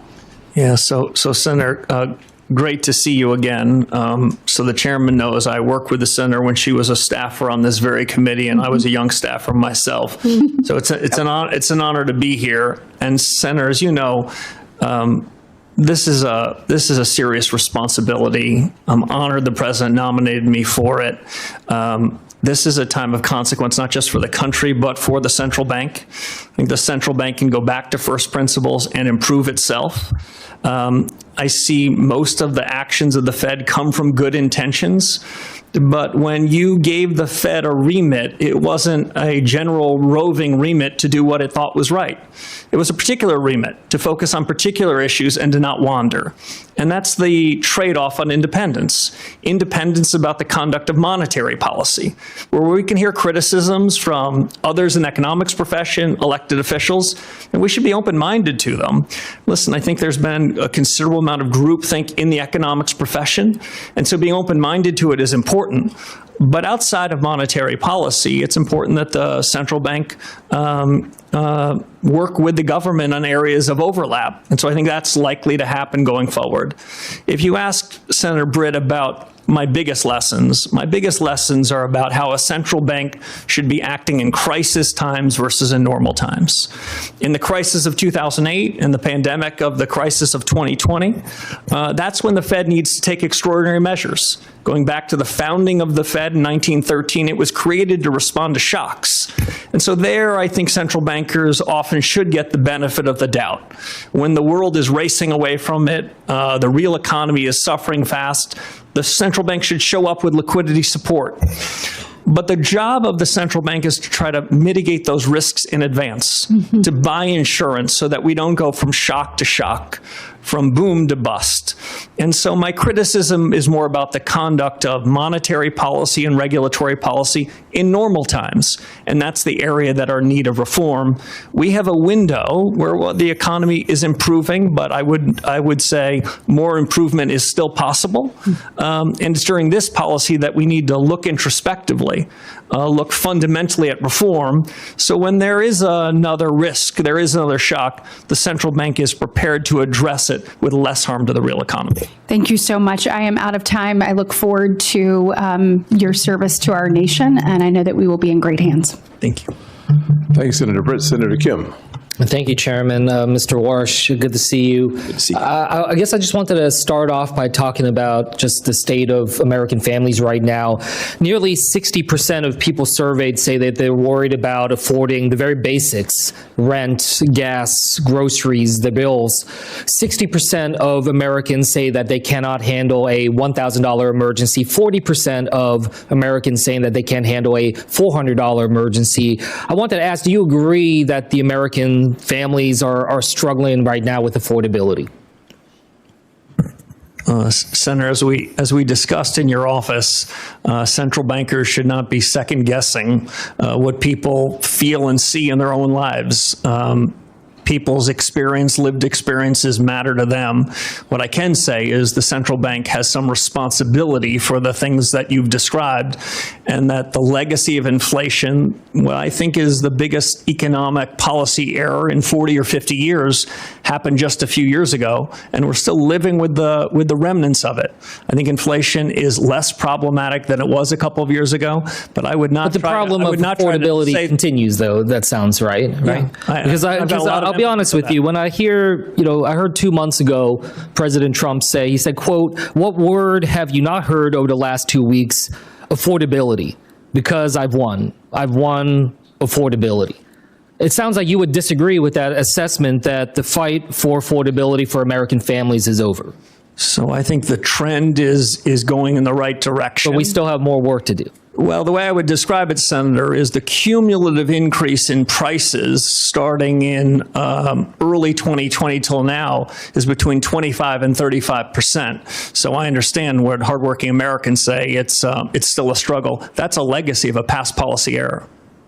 One thing that you talked about before is about, just the real cost that families are facing right now. And I appreciate that you were pushing back on that comment that the president had about calling the energy prices and the fuel price increases that we're having fake inflation, because right now, Americans have paid more than $8.4 billion more in gas during the first month of this war.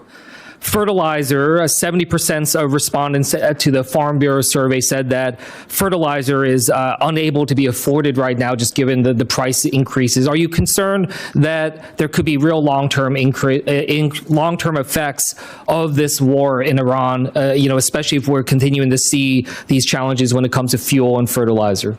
Senator, if my reform agenda, if confirmed, stands for anything, it's for the central bank, especially the Fed chairman, to stay in its lane. I know that, but you also I wouldn't want to wander outside of it. I'm happy. But you're also charged with forecasting in terms of understanding where our economy is going. So does an impact of that magnitude rise to something that the Fed should keep an eye on and be concerned about? The Fed should have an open mind towards all sorts of data, but the things that central banks can affect are things that are not one-off in nature, but are persistent and find their way into the generalized price level. And that's something I wanted to ask you about, that because you talked about a fundamental policy change when it comes to the Fed, and I guess I wanted to just get a little bit more clarity on that. Senator Lummis mentioned about the balance sheet and the concern you have about that. What level do you think the balance should be at? If it's $6.7 trillion now, where do you think the goal is in your mind? So I haven't fixed a particular number, but any changes, Senator, in the balance sheet would be part of a public discussion, debated rigorously.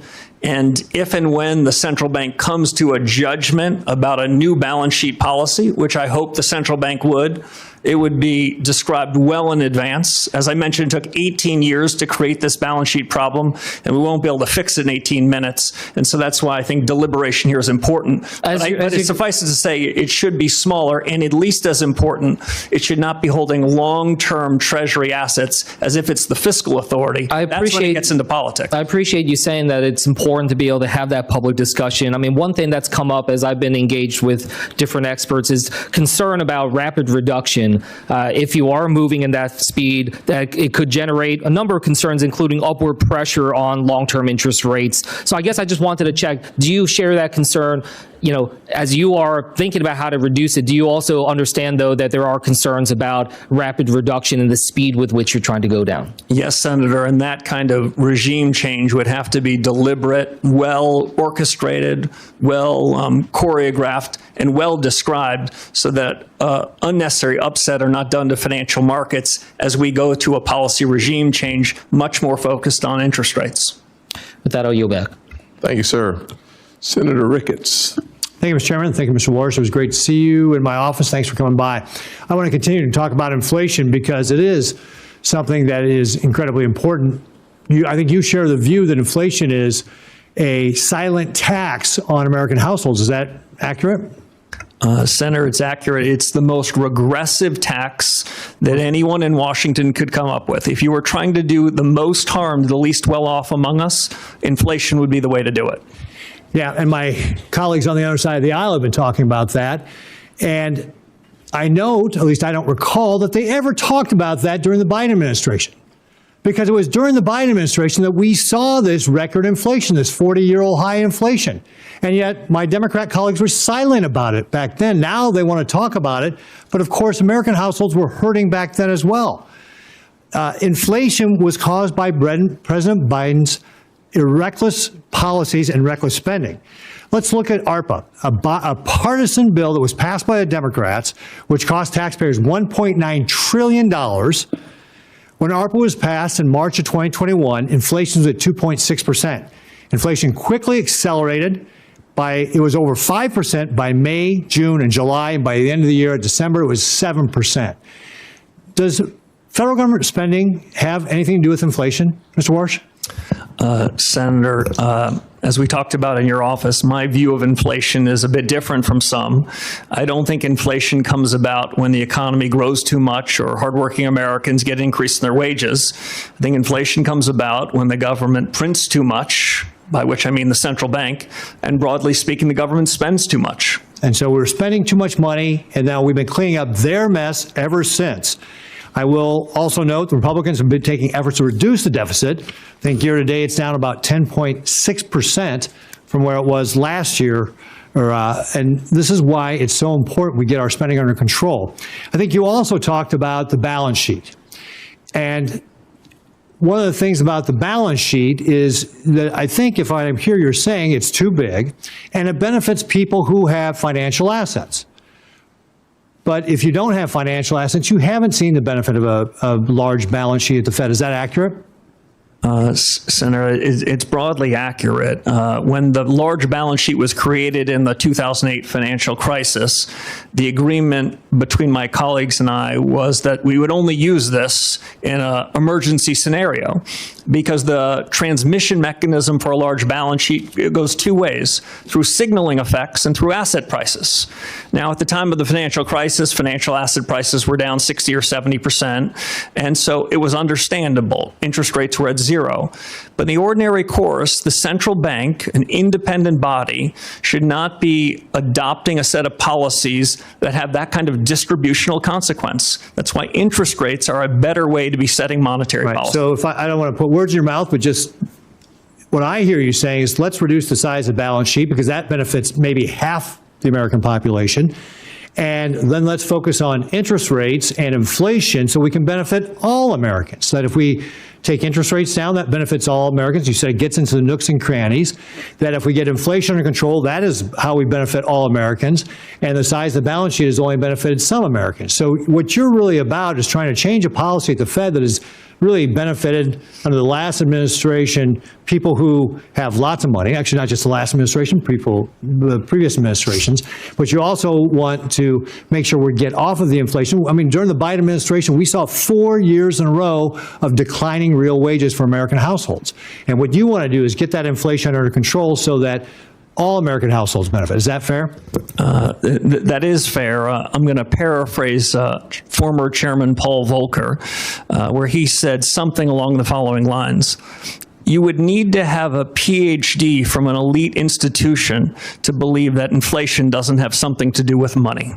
Okay, great. Real briefly, I've only got a few seconds left here, but I'm going to switch topics on you real briefly. Chairman Powell and Secretary Bissett met with leaders of our largest banks recently to talk about advanced AI models like Mythos from Anthropic to identify banking vulnerabilities. That's apparently very good at finding those vulnerabilities. When confirmed, what will you do to modernize the Federal Reserve's internal risk assessments, tabletop or scenario planning exercises to ensure that we can anticipate and defend against the type of emerging risks that potentially models like Mythos could present if used in the wrong hands? I have about 20 seconds to answer that. 20 seconds. Senator, a lot is the short answer. The 15-second answer beyond that is the pace of change in these technologies is accelerating. AI, which I think of really as American ingenuity, gives America a huge head start relative to our competitors around the world, but it's not without real risks and real challenges, and a forward-looking, reform-oriented central bank needs to be on the front end of it. Great. Thank you very much. I look forward to your leadership. Senator Gallego. Thank you, Mr. Chair. How are you? In a 2019 interview with Bloomberg, you said monetary policy is important not for decision it makes, but for reasons it gives for the explanations. Mr. Warsh, the Federal Open Market Committees, or that the Fed sets U.S. monetary policy through interest rate decisions at those meetings, do you commit to maintaining the current practice of holding a meeting at least once every 8 weeks, yes or no? Senator, by statute, as we talked about in your office, I believe the statute requires a minimum of 4 meetings, but 4 is not enough. So having more meetings than that is appropriate. But I've not even begun to look at the meeting schedules for 2027 and beyond, of course, subject to confirmation. Okay. So then do you commit to holding a press conference at least on the day of the FOMC meetings? Senator, right now, press conferences are held periodically. If you ask me my true personal opinion, right now, Fed chairs and other central bankers around the FOMC, they speak quite frequently. There is no lack of transparency. But I would say this, I think truth-seeking is more important than repetition. And if one has a press conference, one wants to deliver some important news. Perfect. So and I to would follow up on that, then, would you commit to taking questions at those press conferences? If a press conference were held, I think it would be incumbent to hear what the reporters of the day had in mind. Thank you. I'm glad, our personal meeting regarding this was very enlightening. Earlier today, you said to Senator Kennedy that President Trump never demanded you to cut interest rates in your job interview. Is that your sworn testimony? That is, Senator. Okay. Well, someone here is lying then, because it's either you or President Trump. Because in an interview with the Wall Street Journal of December 12th, President Trump confirmed that he pressed you on your commitment to support interest rates cuts. And I quote, during a 45-minute meeting with Warsh on Wednesday at the White House, the president pressed Warsh on whether he could trust him to support interest rate cuts if he were chosen to lead the central bank. According to people familiar with the meeting, Trump in the general interview confirmed that, repeating, Mr. Chairman, I'd like to enter for the record the Wall Street Journal article, December 12th. Trump says he's leaning towards Warsh or has it to lead the Fed. So, this brings up an issue of credibility at this point. Who's lying here? Is it you or the president? Because the president confirmed that he did ask you to cut interest rates. Senator, there's, of course, a third alternative. You cite a couple of reporters for a leading financial newspaper. I recall reading that story at the time. Did you issue a correction? I think those reporters either need better sources or better journalist standards. Did you ask for a correction? There are things in the newspaper, Senator, I see all the time that don't strike my ear as correct. So it is, in your opinion, that the president then is lying when he said he did not ask you? I can only repeat to you, Senator, what I said to several of your colleagues. So you did not? You right now, under sworn testimony, are saying just to right now that the president of the United States in that job interview did not ask you to cut interest rates? The president never asked me to commit to interest rate cuts at any particular meeting over the period of my tenure at the Fed. He didn't ask for it, he didn't demand it, he didn't require it, and nor would I have ever done so. So if these reporters come back and say to do another follow-up on this and they confirm what they heard, what will your response be? Well, my response would be what I suggested to you a few moments ago. As I read that story in real time, I remember thinking they either need better journalistic standards or better sources. So, here's my problem, Mr. Chair and colleagues. And Mr. Warsh, I think you're incredibly qualified. But a lot of us are actually worried about the integrity of the Federal Reserve. We're worried about what this means for the economic markets, and we're worried about what this means for inflation. We're worried about your independence, and now we're hearing direct contradictions whether or not you were directly asked by the president to cut interest rates, and you're saying no, and he's saying yes. And I think for a lot of us, there's a question now of credibility. And I think there's a real reason why many of us are not voting no. As a matter of fact, until you verbally spoke to Mr. Kennedy and answered his question that he did not the president did not ask you to cut interest rates, this was not even going to be brought up. So there's definitely right now a true question about who is lying here. It's either you or it's the president. I yield back. Senator, if I might respond? Certainly. Thank you. I take my responsibility to be an independent leader of the Federal Reserve very seriously, if confirmed by this body. I take the integrity of the office and my personal integrity very seriously. And I stand by every word I said. The president never asked me to commit to any such thing, nor would I ever do so. Mr. Banks. No, sir. Thank you, Mr. Chairman. Governor Warsh, congrats on your nomination. As we spoke about during our meeting in my office, I strongly support your nomination and look forward to voting for you to be the next chairman of the Federal Reserve, and it can't happen soon enough. One policy area that we strongly agree on is the threat that China poses to America's economy. In fact, you've written publicly that China is deliberately positioning its financial system to rival U.S. leadership and actively working to elevate its currency on the global stage. Can you talk for a minute about how the Federal Reserve reinforces the strength of the U.S. dollar as the world's reserve currency in the face of that challenge? Sure. Senator, it's great to see you again. We talked about some of these issues of the G2 rivalry, the rivalry between the U.S. and China in your office. If confirmed as chairman of the Federal Reserve, I will then have to say that it's the Treasury Secretary's business to talk about the dollar. It's the Fed chairman's business to talk about interest rates.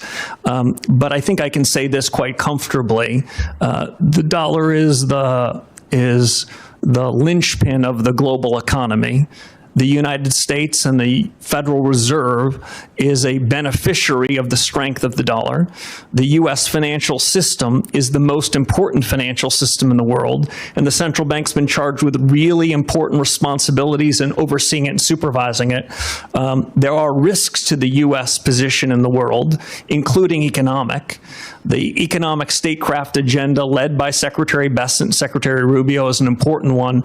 On that, the Fed will play a supporting role in ensuring that the financial system is as safe as it can be, and work with them, because it's outside of the conduct of monetary policy, to ensure the U.S. is on its front foot and in a position of strength during this period of rivalry between the U.S. and another nation around the world. What are some of those? I understand the role of the Treasury Department versus the Fed, but what are the most important steps that the Fed can take to reinforce confidence in the U.S. dollar?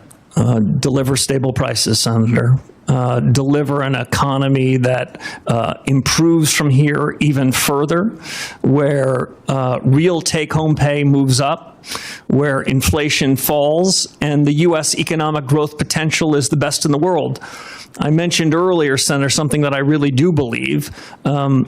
AI is a testament to American ingenuity.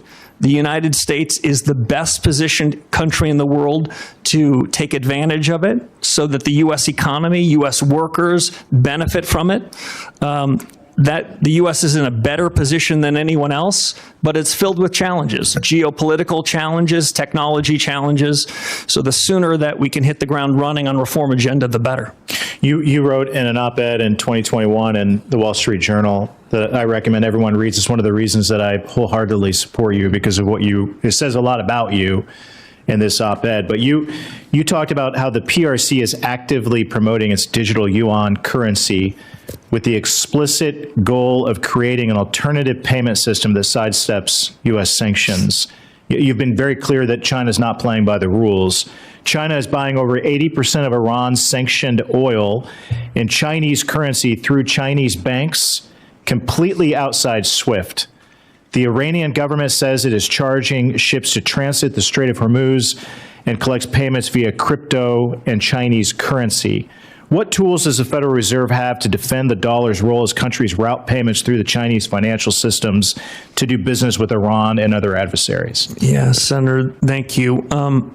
As we talked about before, monetary policy is independent. But outside of monetary policy, the Federal Reserve can be working hand in hand with the rest of the government. The Federal Reserve is independent inside of government, not independent of government. What the U.S. can do with respect to the dollar is have a more robust payment system. The Fed has a number of payment systems that most financial participants in the world use. I would say they all are in need of substantial reform. There's a system called Fed Now, which some describe as Fed Yesterday.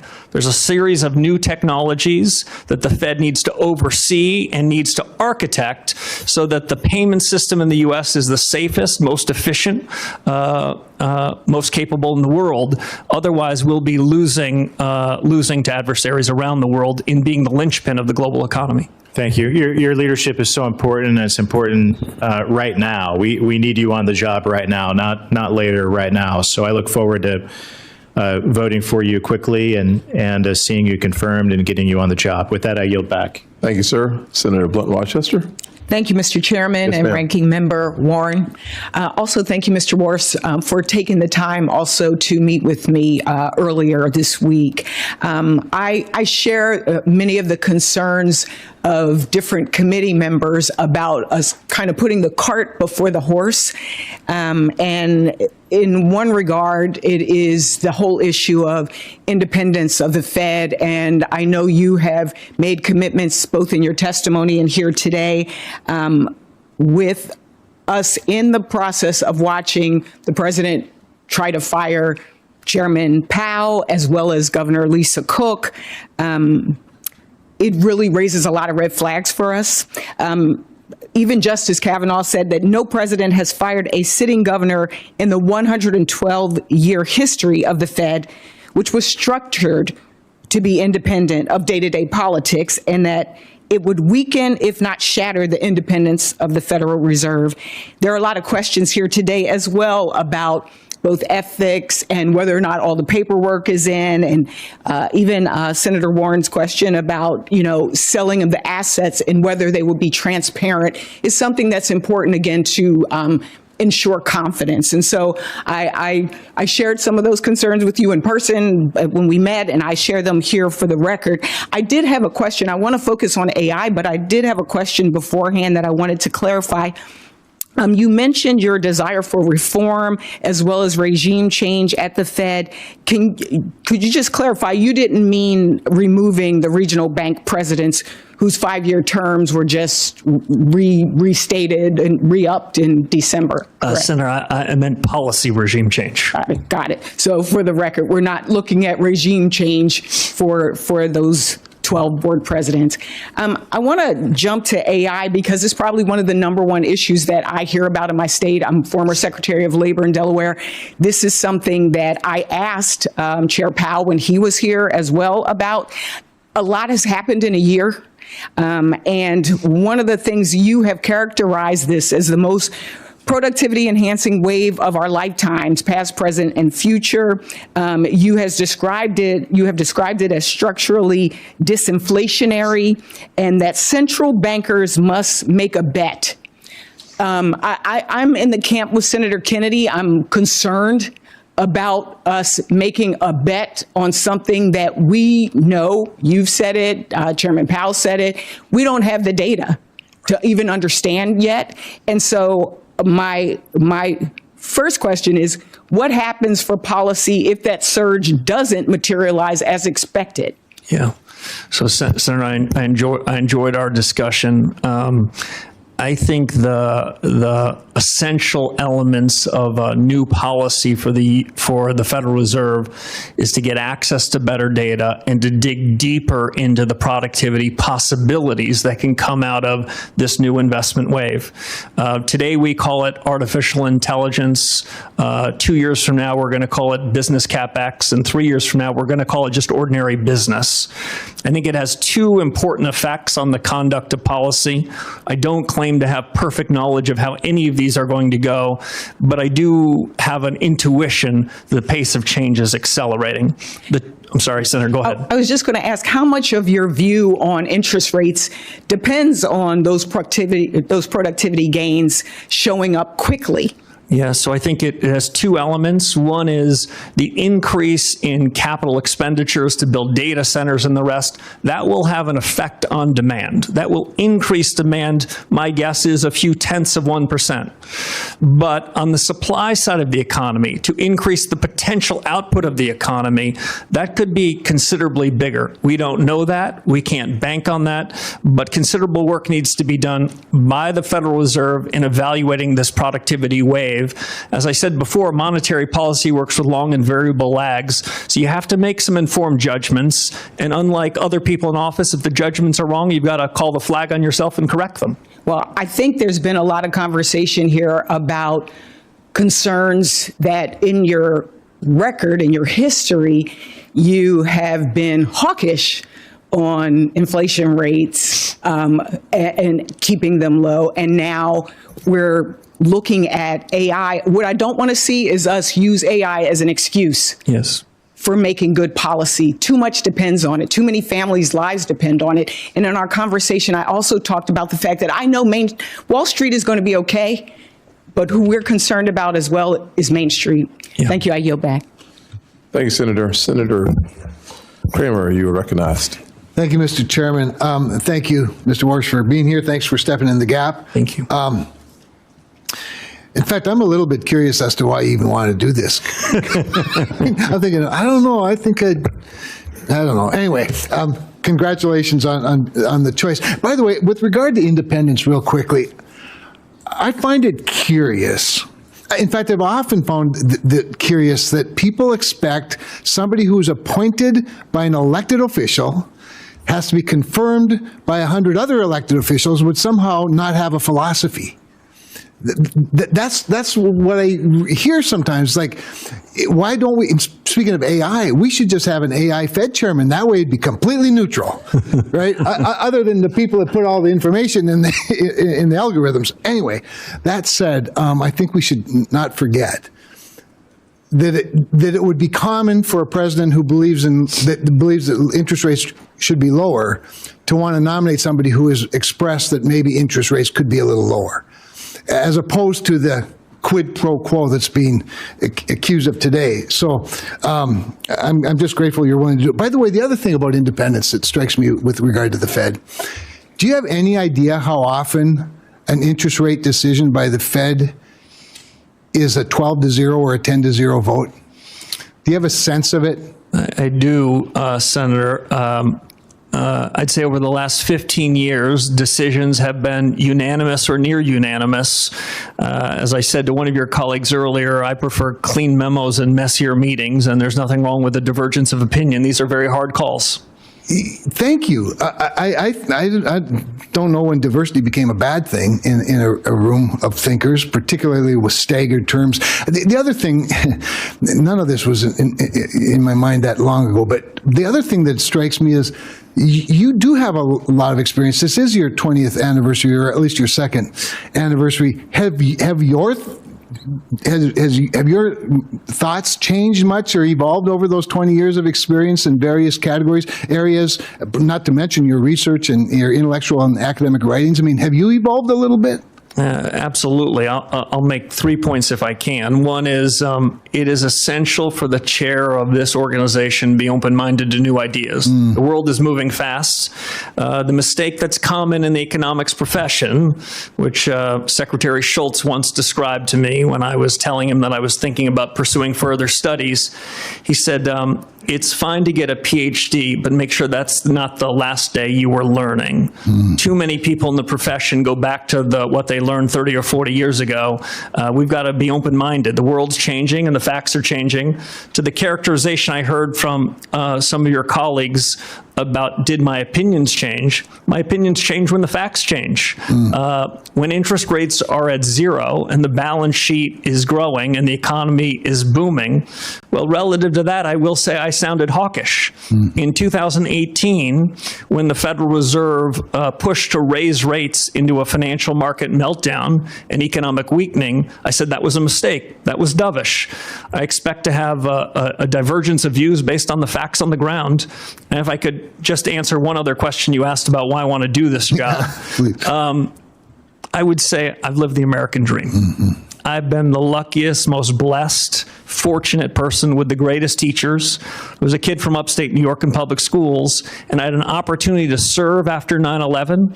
I was walking with a friend of mine who happens to be in this room away from a building near the site of the tragedy. I was walking up Fifth Avenue, and I thought to myself, what am I doing? And so I committed myself to public service then. I did 10 and a half years of public service. I've been grateful for 15 years in the private sector where I've been able to practice my discipline, think anew about things, and the call to service struck again. I'm honored to serve if this body will confirm me. Excellent. You know, I do find it curious that so many people seem to be hung up on the fact that you've been successful even while doing in between bouts of public service, probably a better way to put it. I'm not wealthy, never have been wealthy, and I'm not sure I have much potential to be wealthy, but I have nothing against people who are. That said, real quickly, I do want to talk a little bit about debanking. That hasn't been talked about a whole lot, but speaking of institutions that are dug in, I think there's out of the 22,000 people, there are a lot of them that sort of still believe that reputational risk should be a factor, that reputational risk could be based on out of favor industries. Can you give me a sense of how you plan to attack that, if you will? Politics have no place, not just in monetary policy, but in supervision and regulation. Yes. If central bankers should stand for anything, it's to resist fads, resist trends, call balls and strikes. That's exactly what I would intend to do. I lean hard yes, Mr. Chairman. Thank you, sir. Senator Alsobrooks. Thank you. Good afternoon, Mr. Warsh. And thank you for meeting with me last week. In August of 2025, President Trump tried to fire Fed Governor Lisa Cook for unsubstantiated allegations widely believed to be politically motivated. Thankfully, both a federal district court and the D.C. Circuit Court of Appeals ruled in favor of Governor Cook, preventing her from being fired while the investigation proceeds. This is a landmark test for independence. Now, Supreme Court Justice Brett Kavanaugh said allowing Cook's firing to go forward would weaken, if not shatter, the independence of the Federal Reserve.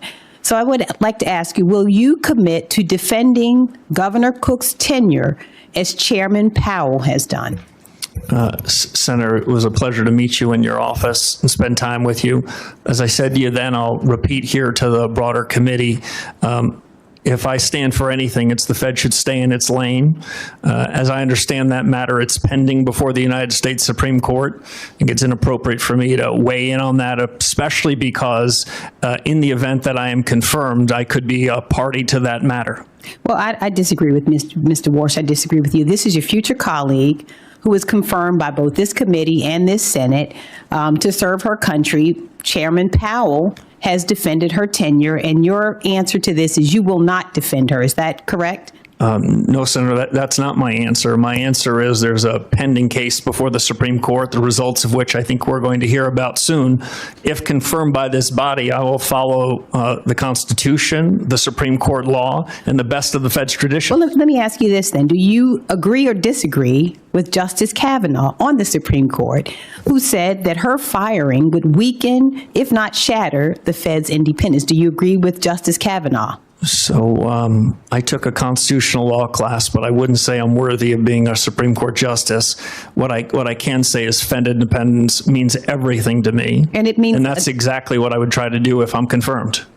Well, I'd like to move on to the criminal investigation of Chairman Powell. The Trump administration could have taken many off-ramps to end what is a ridiculous exercise. Instead, they have doubled down.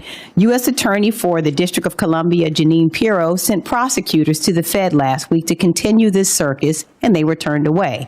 Chairman Powell has said that the administration's investigation is not about any testimony or the renovations of a building, calling these arguments pretext, and he said that the threat of criminal charges is a consequence of the Federal Reserve setting interest rates based on its best assessment of what will serve the public rather than following the preferences of the president. So do you dispute Chairman Powell's assertion that the investigations are pretext for policy disagreements? Senator, as I said with respect to the other case, this is also pending before the courts. I have a ton of confidence in the court's ability to make a final resolution. I'd abide by any judgment of the courts and would follow that judgment in the best of the Fed's tradition. It's difficult. Let me just ask you another question instead. Just a few days ago, bless his heart, President Trump called Chairman Powell a stubborn, incompetent person who he said suffers from Trump derangement syndrome. Now, can you say before this committee that you disagree with this characterization? Yeah, my disagreements with Chairman Powell are about policy, not about personality or personnel. Okay, let me ask you another question about the president. Now, my colleague a moment ago said to you that the president, you said the president has never asked you about lowering interest rates, and you said he never specifically, is the word you used, demanded that you decrease interest rates. Well, did the president generally suggest this to you as well? You know, in my recitation to your colleagues, I wasn't trying to be clever. The president never generally or specifically instructed me, suggested I should commit to any interest rate path whatsoever. Okay, let me go to another point. So if the Senate does not confirm you by May 15th, the president may inject more financial chaos into our economy by illegally attempting to remove Chairman Powell and installing someone else until your confirmation. Now, the law is quite clear here. If there is a vacancy, the current chairman continues to serve as chair pro tem until the Senate confirms a replacement. But the Trump administration is gearing up to fight this assertion. And I expect every financial leader and reporter is watching your words right now, which can move markets. So I'd like to give you an opportunity to reassure them Do you agree that the law requires the current Fed chair to continue serving as interim chair while this replacement is confirmed? So I haven't been advised on that. I will say this. I was a summer associate for 8 weeks at a law firm, and that was the extent of my legal career. I'm certainly not capable of defining whether the Vacancy Act applies to the Federal Reserve or not. All right. Thank you. Yes, ma'am. Senator Bernie Moreno. Mr. Chairman, thank you for the honor of going last. I know that's normally reserved for people with much more status than I have, so I appreciate that very much. Mr. Chairman, I'm going to read something here for a second. Mr. Chairman, it's clear that Mr. Warsh is tremendously accomplished. He is committed to strong capital standards, effective supervision, and meaningful market discipline. He knows unequivocally that the Fed must be independent, non-ideological, and nonpartisan. And for this reason, I am proud to support his nomination. I wish I had said those words, but those are the words of Senator Chuck Schumer when he voted to confirm you, in fact, introduce you. So I would like to enter that into the record. As they say, there's nothing wrong with that, but it looks like Democrats used to love you at one point. What changed? The Senator, I don't know. You didn't catch the Seinfeld reference, so it's just proof that you did not watch the show. All right. Let me ask you some quick rapid-fire questions. I know people have enjoyed being here this long, but maybe not others. A lot has been said, and I think it's important, on the plight of working Americans when it comes to being able to afford the basic elements of what it means to be somebody here who's successful in the working class. Are working class Americans better off or worse off than they were 3 years ago? The aggregate statistics show improvement, but I do want to suggest with better Fed policy, I think the improvement can be stronger. No, clearly, but we're not done and we have a long way to go.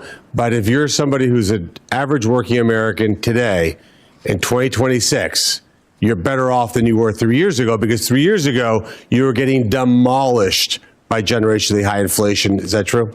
The trajectory on inflation is improving, but there's more work to do. And one of the key parts of why I'm supporting you is because a total and complete focus and understanding that the interest rate tool is the tool that allows you to help working Americans much more than the balance sheet tool. Would you agree? Yes, Senator, I do. All right, perfect. Let's move on to central bank digital currencies. Do you agree that the Federal Reserve has no legal right to issue a central bank digital currency? Senator, I agree that they don't have the right, and I think it would be a bad policy choice. Somebody just put an exclamation mark on that. Under your chairmanship of the Federal Reserve, you will not have the Federal Reserve explore or any way move towards a central bank digital currency. If it's within the power of the chairman of the Federal Reserve, I agree with that statement. Perfect. Let's shift over to AI. A lot has been said about that. And I worry that some of my colleagues don't feel that this is quote unquote real or happening as quick as it is. It is happening insanely fast. In fact, would you agree that it could lead to an employment shock, especially for entry-level white-collar jobs? Senator, I agree with you on the pace of the technology revolution. I've had to update my own priors versus 6 or 12 months ago as I've seen the rate of improvement of the models. Senator, the way I describe it is this: I am more confident that there will be improved output than I am certain about when the effects of that would be on the labor market. I basically believe in the following good economic tenet, which is described as the lump of labor fallacy. And we tend to think in economics, there's only a fixed number of jobs, and we've got to fill them every day possible. The labor force, the structure of the labor market changes. The jobs that will be created 2 or 3 years from now, some of which are unimaginable to us today. But the lag between the improvement in output and the effect on the labor markets, that's got to be central to the Fed's thinking, given the pace of innovation in this cycle. And this concept of price stability plus maximum employment, that maximum employment piece is problematic when policymakers open our borders and let tens of millions of people come into this country illegally. Is that not correct? No, I'm gonna let you guys handle immigration policy. I'm going to have plenty on my plate if confirmed. But adding 10 to 20, 30 million people into the country when you're trying to make certain that everybody here has a job is problematic, correct? The central bank takes the labor market is as it is, and that's a function of policies you and the administration put in place. It's not our place to be opining on that. Okay. And let me just add one last thing and more to your wife. How did you get so lucky to have a guy that's so romantic that on Valentine's Day of 2006, he brings you to a Senate hearing? I mean, you set a high bar for all of us. Look, I'm going to ruin the suspense for everybody. You're going to be confirmed. You're going to be the Federal Reserve Chairman, and most importantly, you're going to do an incredible job. And I'm honored to be able to have been part of that process, and will vote for you resoundingly. Thank you, Senator. Well, that concludes the question and answer portion of today's hearing. I'd like to thank our nominee for testifying before the committee today, and thank you for your willingness to serve our country. For senators, all follow-on questions for the record must be submitted by tomorrow, April 22nd at noon. And for you, the witness, please respond by Thursday, April 23rd, 1 p.m. to the written questions you receive in order to facilitate this committee promptly processing this nomination when it comes. With that, this hearing is adjourned. Thank you. Thank you, sir. Yes, ma'am. All right, bye. Whoa.